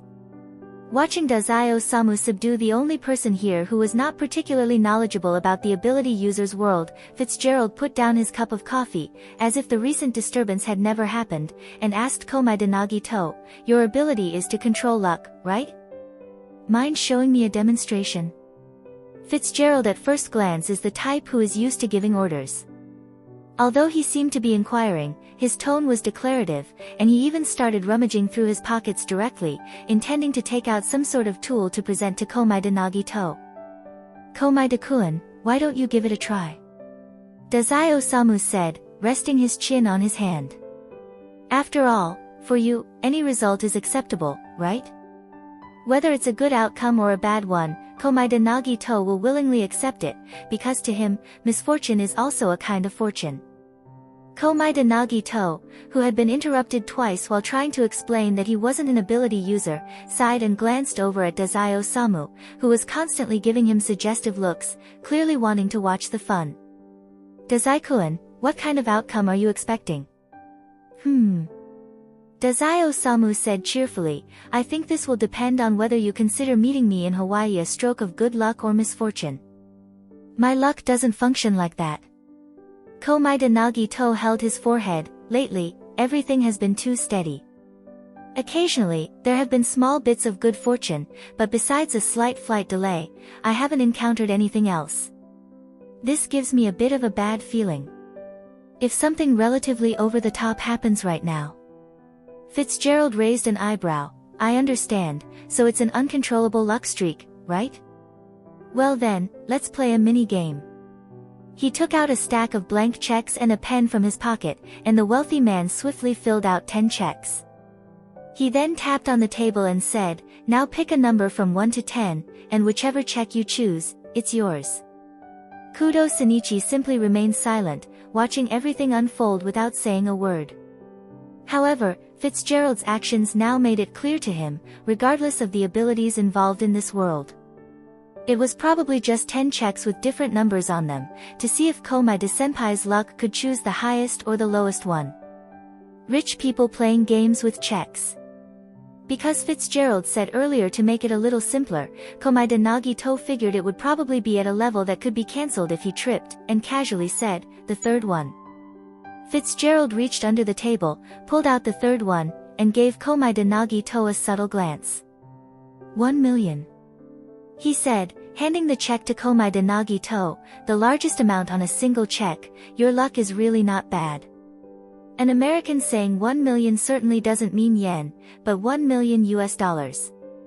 Kudo Shinichi repeated, "Just a mini-game." He thought it was only a few hundred, maybe a few thousand or 10,000 US at most.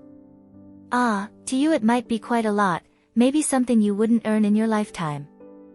Fitzgerald, with a disgustingly capitalist face, said smugly, but for me, this really isn't much. Anything under 100 million isn't worth using a check for, and I certainly don't need to actually cash it. Truly worthy of being the boss of the guild, such a lofty proclamation. Dazai-Osamu clapped a few times.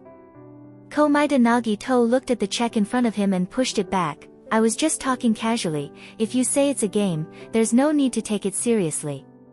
Seeing $1 million, he felt like his legs is going to break. Fitzgerald impatiently said, I said I'd give the money without hesitation.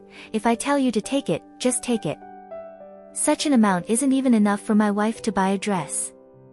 Besides, this million is also actually considered a preliminary advance. Fitzgerald looked towards Komaeda Nagito. I said I wanted to test your luck, and now I've seen your luck. Next, I want to test your misfortune. If it suits my needs, I can use you to make 10 times, 100 times the return. The prerequisite is that you can still survive. Dazai-Osamu suddenly dropped his smile, staring expressionlessly at Fitzgerald for a few seconds, then drew out his words. Eh? Are you trying to buy Komaeda-kun's life for 1 million? Just 1 million. Fitzgerald said indifferently, if, to him, this is about risking his life for luck, then he's only worth 1 million. Although I feel that Komaeda-kun won't lose his life because of this, I still need to correct your misunderstanding. I think you may have gotten something wrong. Dazai-Osamu said, Komaeda-kun is not here for an interview. I don't think anyone besides you would refuse my invitation. Fitzgerald said, are you unhappy? This is truly rare. Every time I thought you would get angry, you didn't react, but now you show such an expression. Dazai-Osamu smiled once again, but ignored him, instead turning to Komaeda Nagito and said, Komaeda-kun, you should leave. No, he should stay. Fitzgerald said arrogantly, otherwise, how am I supposed to observe his abilities? Excuse me, let me interrupt a bit. Komaeda Nagito looked at Dazai-Osamu, noticing that this time there was no sign of stopping him from continuing to speak. It's truly unfortunate to disappoint you, Fitzgerald-san, but I'm not an ability user. Huh? Fitzgerald furrowed his brows, slowly sitting up straight. An ordinary person. Dazai-Osamu shrugged. I never said he was an ability user, ah. Fitzgerald glared at Dazai-Osamu for a long moment. Even though we more or less intended to talk things through, there's not much benefit that narrow, tiny Japan can offer me. I can abandon it at any time. The implication was that if you continue to mess with me like this, you better watch out, or else you'll end up in serious trouble. I haven't said anything yet, Mr. Fitzgerald, you misunderstood, and also, our transaction really isn't that related to money. Dazai-Osamu said with a smile, how is the situation with your wife? Has it improved? Fitzgerald's expression also turned cold. Dr. Hannibal's treatment is quite effective. Oh. Are you sure? I know what you're trying to say, Fitzgerald said. I don't mind that he has a slight bloodthirsty hobby, as long as he treats my wife well. And don't forget what you promised me. If you deceive me, I'll make you pay dearly. Fitzgerald's wife, due to the loss of their daughter, became mentally unstable. Fitzgerald truly loves his wife, and most of the money he earns is for her spending. Whether it is jewelry or a psychologist for therapy, as long as it can make his wife happy and improve her condition, he is willing to pay no matter how much it costs. Because of this belief, and also because his ability is directly related to the amount of money consumed and transforms into physical energy, he has an immense need for wealth and an insatiable desire for money. The psychologist Hannibal, introduced by his wife's elder sister, is considered the top psychologist in the country, and the slight bloodthirsty hobby, as mentioned by Fitzgerald, is in fact a cannibal. That's right, Dr. Hannibal likes to eat human flesh. There's no way someone could directly sell human meat on the market, and hospitals have procedures to dispose of medical waste. Moreover, someone who calls himself a gourmet like Hannibal wouldn't be interested in waste. So, for him to have this preference for so many years, it can only mean that he has killed people. And not just once. Fitzgerald is truly concerned about anything related to his wife. Not only did he investigate Dr. Hannibal Lecter's therapeutic practices, but he also conducted a thorough investigation of this person himself. Even though Hannibal handled things very well, to the point that the FBI even sought him out as a consultant when investigating related cases, still. To Fitzgerald, just seeing the other person for a moment was enough to feel a kind of unease that wasn't typical of normal society. Going deeper into the investigation, even spending a significant amount of money to hire a specialized ability user for a detailed examination, uncovering the truth wasn't too difficult. After discovering the truth, he merely mocked the FBI for their incompetence. After confirming that his wife is not the type Hannibal targets, he still chose to have Hannibal treat her. Because, in that field, Hannibal was the best. Fitzgerald believed that, given the substantial amount of money he had paid, as long as Hannibal didn't want to lose this client, he would properly treat his wife without any underhanded actions. This is an extremely heartless capitalist, for whom human life is something that can even be bought with money. However, with a lot of money, even Dr. Hannibal couldn't guarantee that his wife, after waking up from the daughter studying in London illusion, would continue to live well. He could only ensure that she wouldn't get worse, unless their daughter came back to life, otherwise his wife would either live in the illusion or live in pain. If spending money could bring our daughter back to life, then even if I become a pauper, it would be worth it.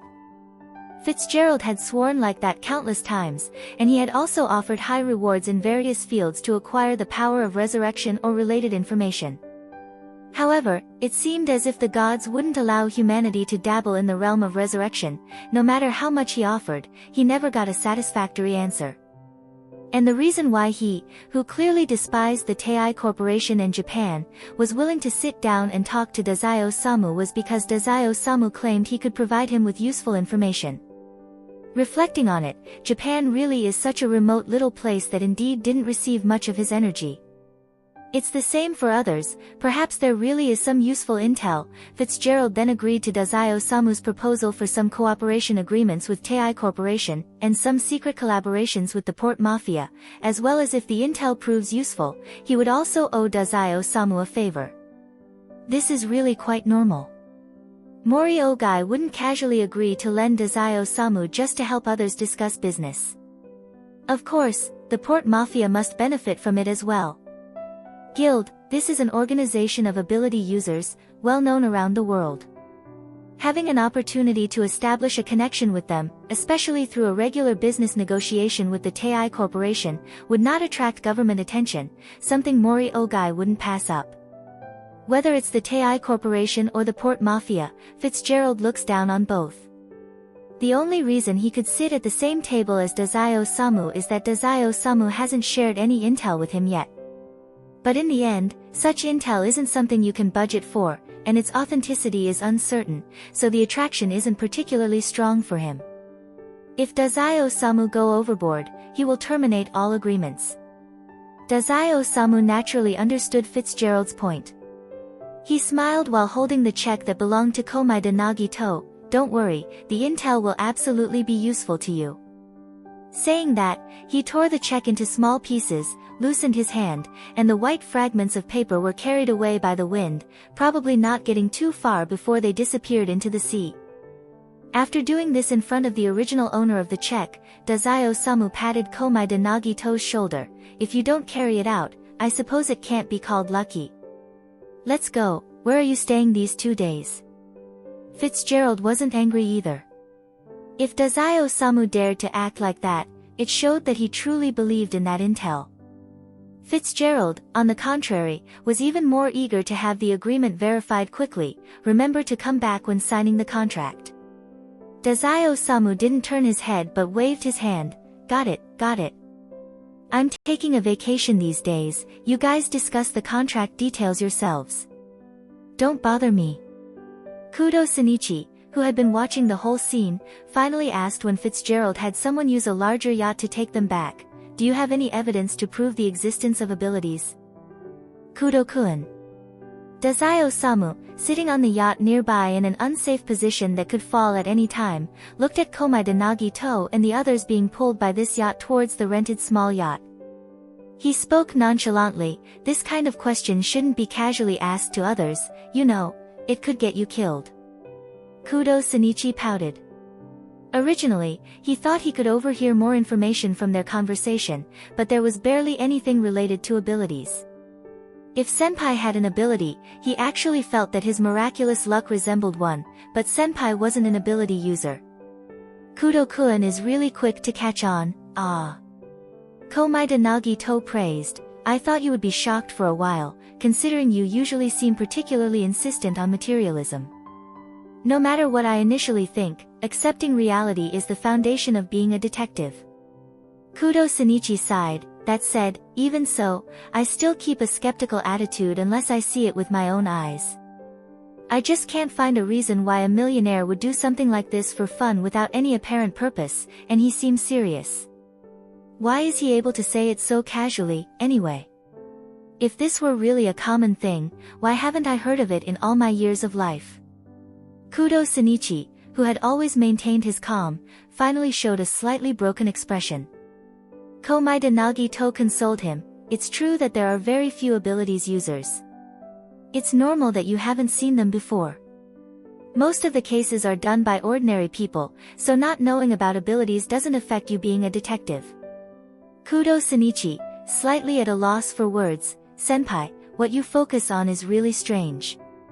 Because for Komaeda-kun, he's only paying attention to you because you're a detective, right? So for him, what he focuses on is pretty normal. Dazai-osamu said offhandedly. Kudo Shinichi turned to look at Dazai-osamu, feeling a sudden inexplicable urge. No, Senpai said, I'm his friend. Dazai-osamu.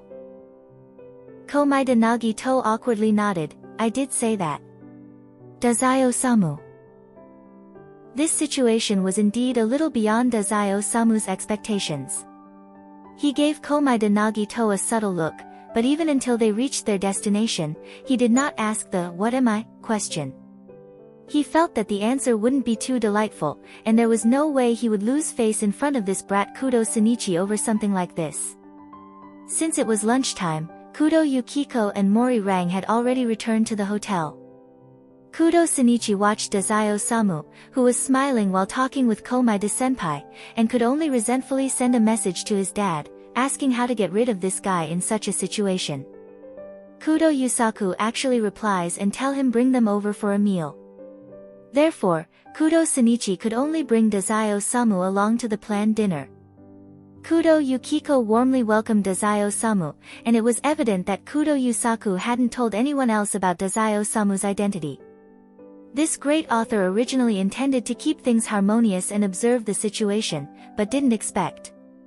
Oh my, you really know how to talk, young man. Kudo Yukiko smiled shyly, her face beaming as Dazai-osamu, who was especially good at sweet-talking, delighted her. She patted Kudo Shinichi's shoulder with enthusiasm. My son is already this grown up. Hearing your praises makes me feel like I'm back in the time when I wasn't married yet, back then everyone also praised me like this, ha ha ha ha. Kudo Yusaku. Kudo Shinichi, Dad, if you continue to procrastinate with your manuscript in the next few days, Mom will keep staying with that guy. Your mom was just joking. Kudo Yusaku understood well, filled with confidence in the relationship between him and Yukiko. But he could foresee that because of this contrast, Yukiko's pride would increase, and it would be even harder to appease her in the future. Not good. Kudo Yusaku quickened his eating pace, I have to go back and work on the manuscript. Dad, good luck. Kudo Shinichi encouraged his father, by the way, have you ever heard of abilities? Kudo Yusaku glanced at him. The moment his son arrived, he realized something was off about his mood, and now he finally understood why. Stay with me tonight. Your mother is staying with Rang, and we'll talk about it then. Realizing that his father indeed knew something, and indicating that these abilities were likely no joke, Kudo Shinichi couldn't help but reveal a pained, bittersweet expression for the sake of science. All right. So, using the money sponsored by Tei Corporation, Dazai-osamu joined in the travel group with great enthusiasm and squeezed into Kudo Shinichi's original sleeping space, asking the Tei Corporation staff to move his luggage so he could share a room with Komaeda Nagito. Kudo Yusaku looked at Kudo Shinichi, who was grinding his teeth while looking worried, and tried to comfort him. Your senpai is actually quite smart, he won't be harmed. I want to refuse, Kudo Shinichi said dejectedly, but that room was reserved by Komaeda senpai. Komaeda Nagito would not actually let the Kudo family pay for him. If that's the case, he absolutely wouldn't come. In short, everyone just contributed a little, and Komaeda Nagito covered his own room costs, which resulted in Kudo Shinichi having no standing to kick Dazai-osamu out. Kudo Yusaku patted his son's shoulder to comfort him. This kid is cold on the outside but warm on the inside. At first glance, he seems to know a lot of people, but those who can truly be called friends are not many. Moreover, because of his intelligence, he has a bit of arrogance, and towards the girl he likes, Mori Rang, he can sometimes lack care, which ends up leading to the danger of losing her. It seems that the matter of his friend being followed by the mafia is actually quite nerve-wracking for Shinichi. You will think for your friends, and so will that mafia, Kudo Yusaku said. Mafia are also people, in this regard you don't need to worry too much. Kudo Shinichi, feeling conflicted, watched Dazai-osamu take off his black suit jacket. Dressed in a casual outfit, he chatted with Komaeda Nagito. Seeing him childish laugh, recalling each time the latter came to look for senpai and the relaxed expression as he left, not really wanting to admit it. Fine. This Dazai-osamu probably truly considers senpai as a friend, and there's really no need to worry for senpai. Although still full of thoughts about gathering evidence to bring him to justice, ultimately Kudo Shinichi had no objections to Dazai-osamu joining them. In the afternoon, besides Kudo Yusaku, everyone went together to the beach. This morning, I saw some people playing beach volleyball, so I joined in with Rang, planning to come back in the afternoon.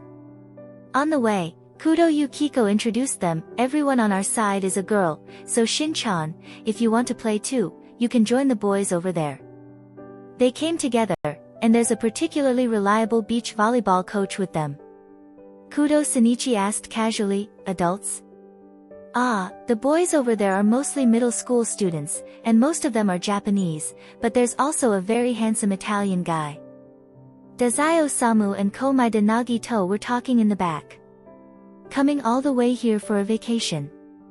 Dazai-kun, have you finished your work? Of course, in the end, Fitzgerald couldn't refuse the information I have, Dazai-osamu said.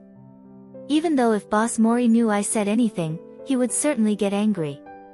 But he won't know, because he fundamentally has no idea that I would actually know this kind of information. Komaeda Nagito didn't ask what the information was. After all, if it was something that could be used in a transaction with a great tycoon like Fitzgerald, it certainly wasn't something that could be easily spoken of. Thus, he simply asked, why would Mori-san be angry? Ah, because it might affect Yokohama. However, at least it should take a few years. After all, I only gave Fitzgerald some rough intel. He'll verify it, then search for clues, and eventually narrow it down to Yokohama, which will certainly take time. Dazai-osamu said casually. Moreover, for such an important matter, the fact that I could know about it already speaks volumes. Ah, even if I didn't say anything, given his bounty-driven attitude, he would eventually find out about this intel anyway, so why not use it to get something useful for myself? Anyway, in the end. He paused for a moment before continuing. To me, it doesn't really matter what happens to Yokohama. That's why Boss Mori always dislikes me. Chapter 54 End. Author's note. If Mori knew everything Dazai did, he would definitely break down. But just like Dazai said, whatever comes next, it'll still take a few years. The earlier phase is definitely about gathering intel. With DOS doing things, it's actually possible to skip over this stage. In any case, even without Dazai, Fitzgerald would find out about this intel sooner or later. Dazai considers himself to be a useless tool. The volleyball beach is a different version of mafia characters. Then after a major twist in one chapter, Komaeda's misfortune comes to bear. Chapter 55, 10-Year Bazooka. After a brief exchange, the group arrived at the sandy shore. The girls playing beach volleyball that Kudo Yukiko mentioned had already arrived. Upon seeing Kudo Yukiko, they waved and greeted her. "Yukiko ne-san, over here." Under the gaze of Kudo Shinichi, filled with speechlessness, Yukiko, whose kid was about the same age as those young girls, covered her mouth and laughed. "Ahaha. Kids these days sure have sweet mouths. Definitely because you told them to call you that." Ow! Kudo Shinichi held his head, looking around in confusion, noticing that most of the people were quite far away. "Why does it seem like there are fewer people here?"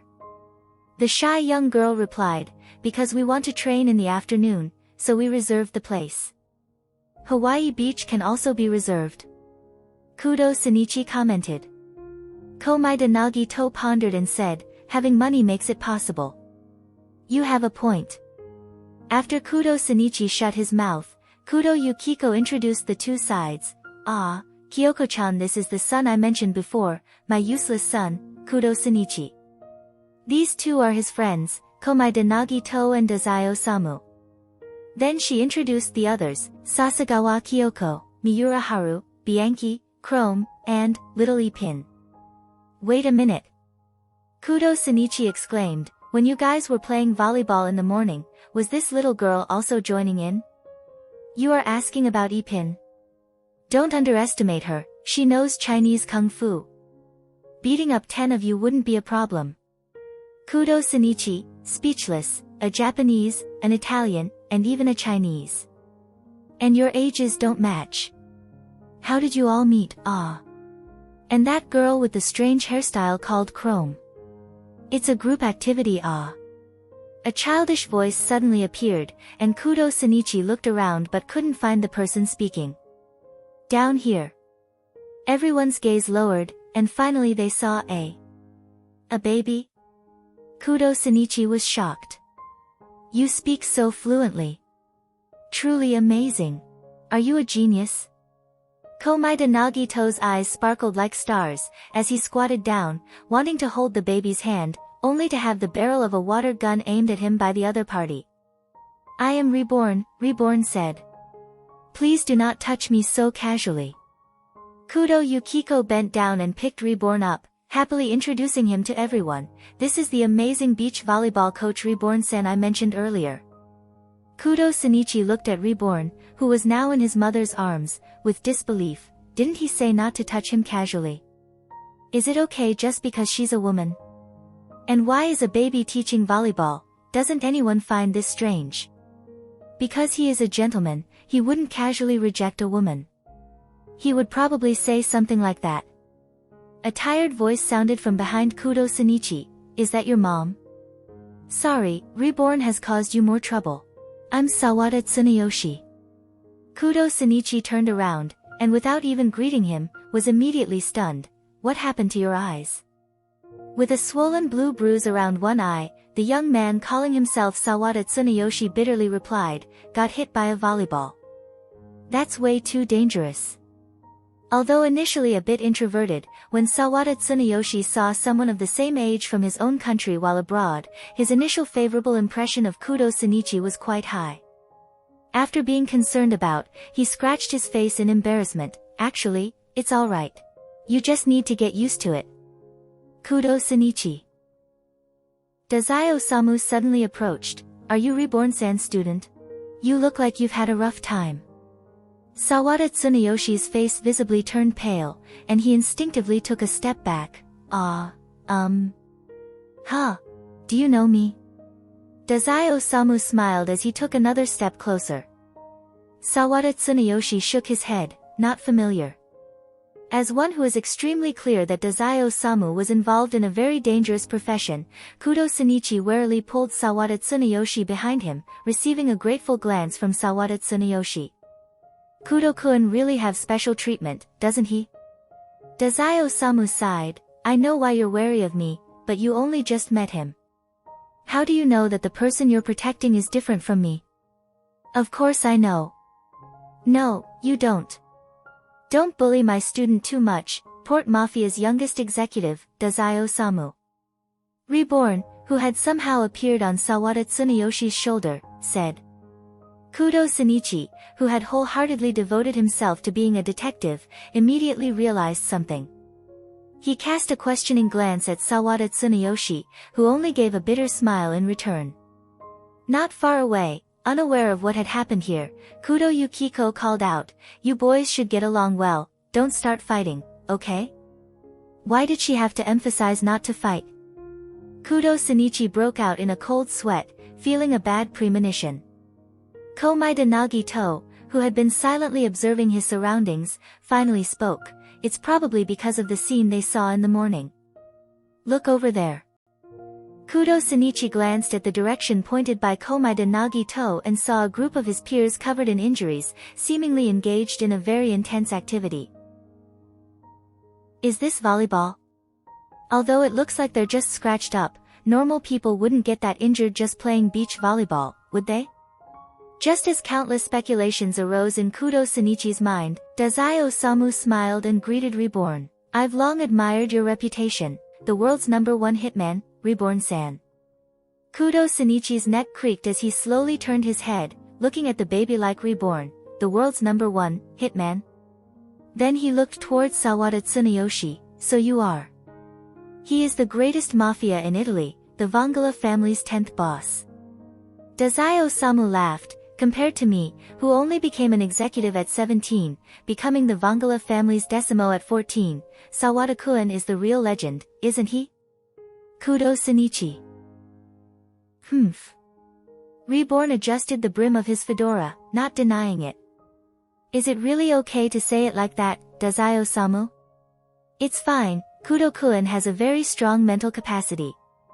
Dazai Osamu waved his hand, just about to continue speaking, when suddenly Komaeda Nagito patted his shoulder. Dazai Osamu sensed something, and as he turned his head, he was met with Komaeda Nagito's sparkling eyes. "The world's #1 hitman?" Komaeda Nagito's tone was somewhat dreamy, almost as if he was in a daze. "Dazai-kun, is it true?" Before Dazai Osamu could react, Kudo Shinichi was already anxious. "Senpai. At least be a bit more selective about your targets, ah." Senpai was at it again. Without a doubt, the notion of the world's #1 hitman was perfectly aligned with Komaeda Senpai's bizarre standards. Dazai Osamu might be reckless, but at least there was no hard evidence. The port mafia in Japan could still be considered a somewhat legal organization, but going after someone as clearly dangerous as the world's #1 hitman was just too much. Reborn looked at Kudo Shinichi's anxious expression, then at Komaeda Nagito's delighted expression, and finally his gaze landed on Dazai Osamu. "I didn't expect you to have this kind of interest." These two were obviously just ordinary people, and he hadn't heard of the port mafia making any moves abroad.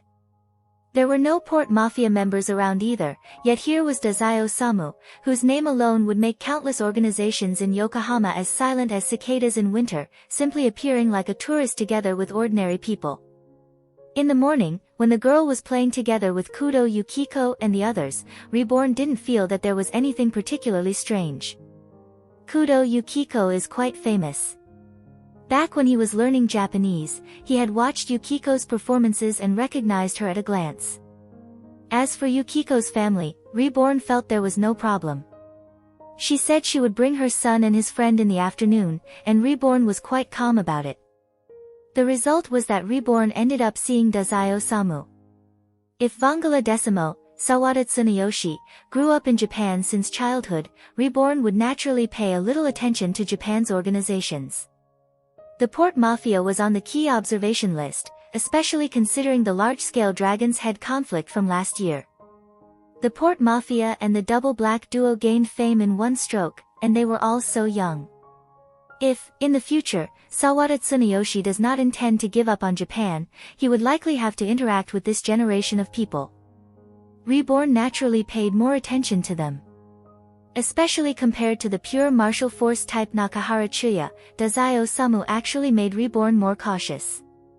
Even after the major war ended and reviewing the documents, Dazai Osamu's manipulation of people's hearts and his grasp of combat situations repeatedly amazed Reborn, raising his vigilance towards him multiple times. Regrettably, based on the information, Dazai Osamu seems unlikely to have any interest in joining another side and won't wholeheartedly serve an organization. Otherwise, Reborn would really want to bring him to Vangala. Tsunayoshi and his guardian's abilities have steadily improved, but there are still some gaps in their knowledge.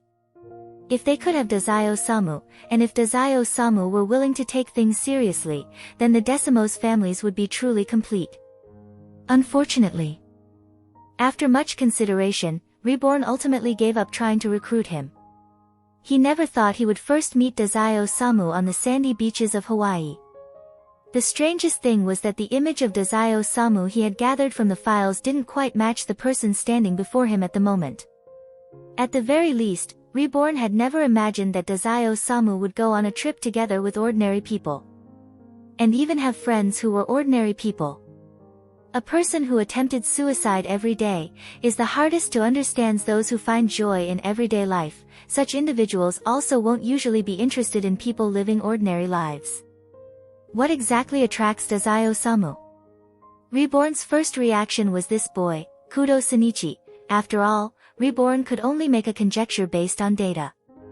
In the beginning, Yukiko's statement was simply, "my son and my son's friend," and moreover, the Kudo family isn't quite an ordinary household. Perhaps there is indeed something there that could pique Dazai Osamu's interest. After observing for a while, he discovered that Kudo Shinichi showed no politeness towards Dazai Osamu at all, not even resembling friends. It was as if they might prefer to not know each other at all. However, that one who he had no information on, only introduced as a boy named Komaeda Nagito, seemed to have the best relationship with Dazai Osamu. No matter how much information he read, it was indeed not as useful as seeing it firsthand. Reborn once again confirmed this truth. The Vangala family had temporarily decided to come to Hawaii. This information was impossible to leak, so this encounter was indeed a coincidence. The Port Mafia and Vangala had no business conflicts.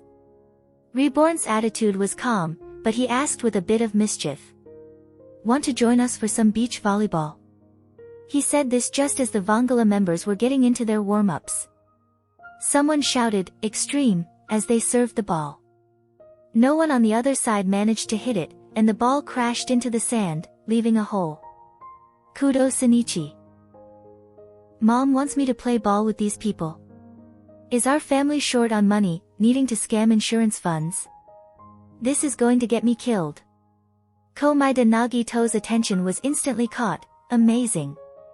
To be chased to this extent but still just a bruise, Sawada-kun might unexpectedly have talent.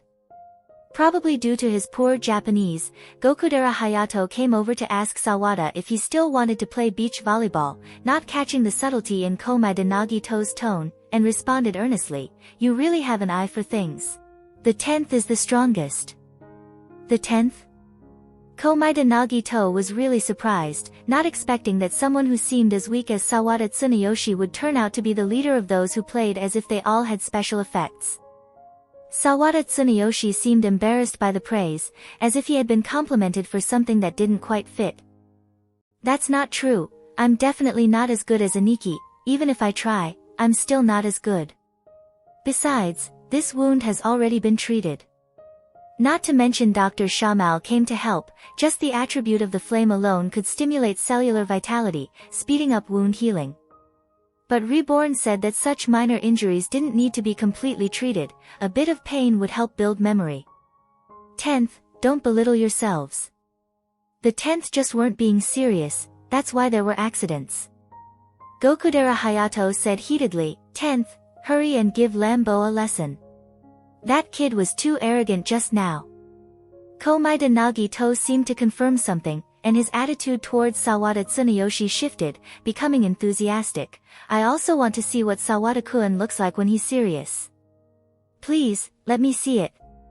To lead so many powerful people, I'm really curious about what Tsunayoshi-kun looks like when he's serious." Sawada Tsunayoshi was exceptionally poor at dealing with this kind of person.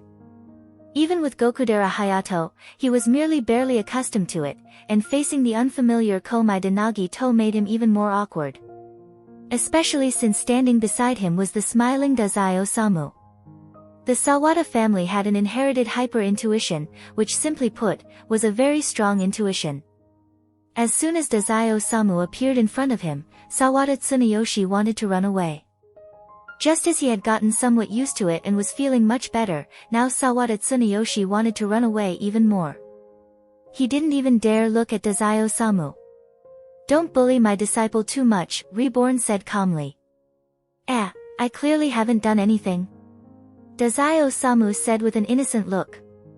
Reborn snorted coldly, saying nothing more. Danmei Tsuna's reaction was too exaggerated. Someone like Dazai Osamu would definitely be able to notice something amiss at a glance. Right now, he was probably contemplating some not-so-good thoughts about Danmei Tsuna. However, after all, hyper-intuition wasn't something that couldn't be exposed, and besides, Dazai Osamu wouldn't actually do anything. Just consider it as Danmei Tsuna's extracurricular practice. Later on, they might even need to collaborate with the Port Mafia, so this time could actually serve as an opportunity to test each other's situation a bit. Compared to the intense tension here, Komaeda Nagito on the other side appeared much more straightforward, while Gokudera Hayato seemed like someone trying hard to sell a half-price deal. Facing Komaeda Nagito, who was filled with enthusiasm towards Sawada Tsunayoshi, Gokudera felt a sense of goodwill. "You're not bad, but I'd suggest you not try playing volleyball. You look pretty weak." "Ha ha ha." Komaeda Nagito laughed wryly. "About that, I actually have a good understanding of myself. I'm just the lowest level of trash, completely unable to keep up with your rhythm. Just being allowed to watch closely makes me feel satisfied." Gokudera Hayato muttered a bit. "Well, it's not that bad." Without waiting for Gokudera Hayato to rack his brains to come up with something appropriate to deal with the awkward situation, a child's highly penetrating cry suddenly erupted from behind. "Must endure, oh wa, Lambo-sama can't bear it anymore, take this, you idiot." Kudo Shinichi, who had been maintaining silence and trying to gather as much intel as possible, couldn't help but open his mouth wide, behind. "Hey! What did that brat take out? Why can he pull out a rocket from nowhere? How did he put it away? This isn't scientific. Is this also an ability?" Just learning that abilities exist and immediately seeing such a shocking sight, doesn't this seem a bit too much? Gokudera Hayato was already quite annoyed, and now he was even more irritated as he turned around. "What's that stupid cow doing now, ah?" Sawada Tsunayoshi had already rushed over to comfort the crying little child. "Lambo. Calm down a bit. Put down the 10-year bazooka." "Ah!" In front of everyone, Sawada Tsunayoshi tripped over his own feet and fell with a thud onto the sand, scaring Lambo so much that he let out a sob, his hands trembling as he accidentally fired the bazooka. "Who?" Faced with a pink cannonball flying towards him, Dazai Osamu blinked, standing motionless in place, even leisurely sighed. "Is this also an unexpected incident that only happens when I'm with Komaeda-kun? I hope it won't hurt too much." Before he could finish his sentence, he was enveloped in pink smoke as the cannonball exploded, and his voice disappeared along with it. In the distance, the girls' volleyball team was playing with great momentum, not noticing this side, while Kudo Shinichi wanted to run over but was held back by Reborn. "Don't go over there, let's watch for now." Kudo Shinichi wanted to say something, but he found his own voice was tight, and he couldn't say anything. Suddenly seeing someone in front of him get blown up, even though there wasn't any flesh or blood flying around, he still found himself more useless than he imagined. But as for Komaeda Nagito, although he was talking to Sawada Tsunayoshi on the way, he was also quite close to Dazai Osamu, but just couldn't catch up. He could only watch helplessly as Dazai Osamu was blasted by the artillery. But something like this happened. Why does it have to be Dazai-kun? Shouldn't this kind of misfortune fall on his head instead? Or is it that Dazai-kun got involved because of him? No matter what is said, Dazai-kun is still hope. Compared to hope, of course, him seeking death is more suitable, right? Being the stepping stone for hope to survive isn't bad either. Compared to hesitation, the body's actions moved faster. Komaeda Nagito, being a step too late, couldn't push Dazai Osamu away, and ended up being surrounded together by the pink mist. Komaeda Nagito quickly calmed down, sensing something was off. Although he hadn't experienced being blown up by artillery shells before, by common sense, it definitely shouldn't have this temperature. The temperature is even lower than that of a sauna room. What kind of joke is this? Dazai-kun? Komaeda Nagito called out, extending his hand in the direction he remembered, groping around in the thick mist that obscured his vision. Just as Komaeda Nagito felt like he touched something, the next moment, his hand was held. Dazai-kun? Feeling a bit strange, Komaeda Nagito tried to pull his hand back, but it didn't move. A sea breeze blew through, dispersing some of the pink mist, and Komaeda Nagito could finally see the person standing where Dazai-Osamu should have been. Taller than Dazai-kun. As soon as that thought formed in Komaeda Nagito's mind, a stronger sea breeze blew away the remaining mist, and the figure opposite him completely appeared in everyone's line of sight. Kudo Shinichi widened his eyes and gaped, "Who? No problem. Wait, is that Dazai-Osamu?" Replacing Dazai-Osamu was another person. Although one eye was covered by a bandage, conveniently hiding half of his face, it was still enough for everyone to identify his connection with Dazai-Osamu, because they looked so much alike. Only, he seemed a bit more mature. Compared to Dazai-Osamu, who deliberately wore casual attire, this person was dressed quite formally, even wearing a long red scarf that clashed with the beach setting of Hawaii.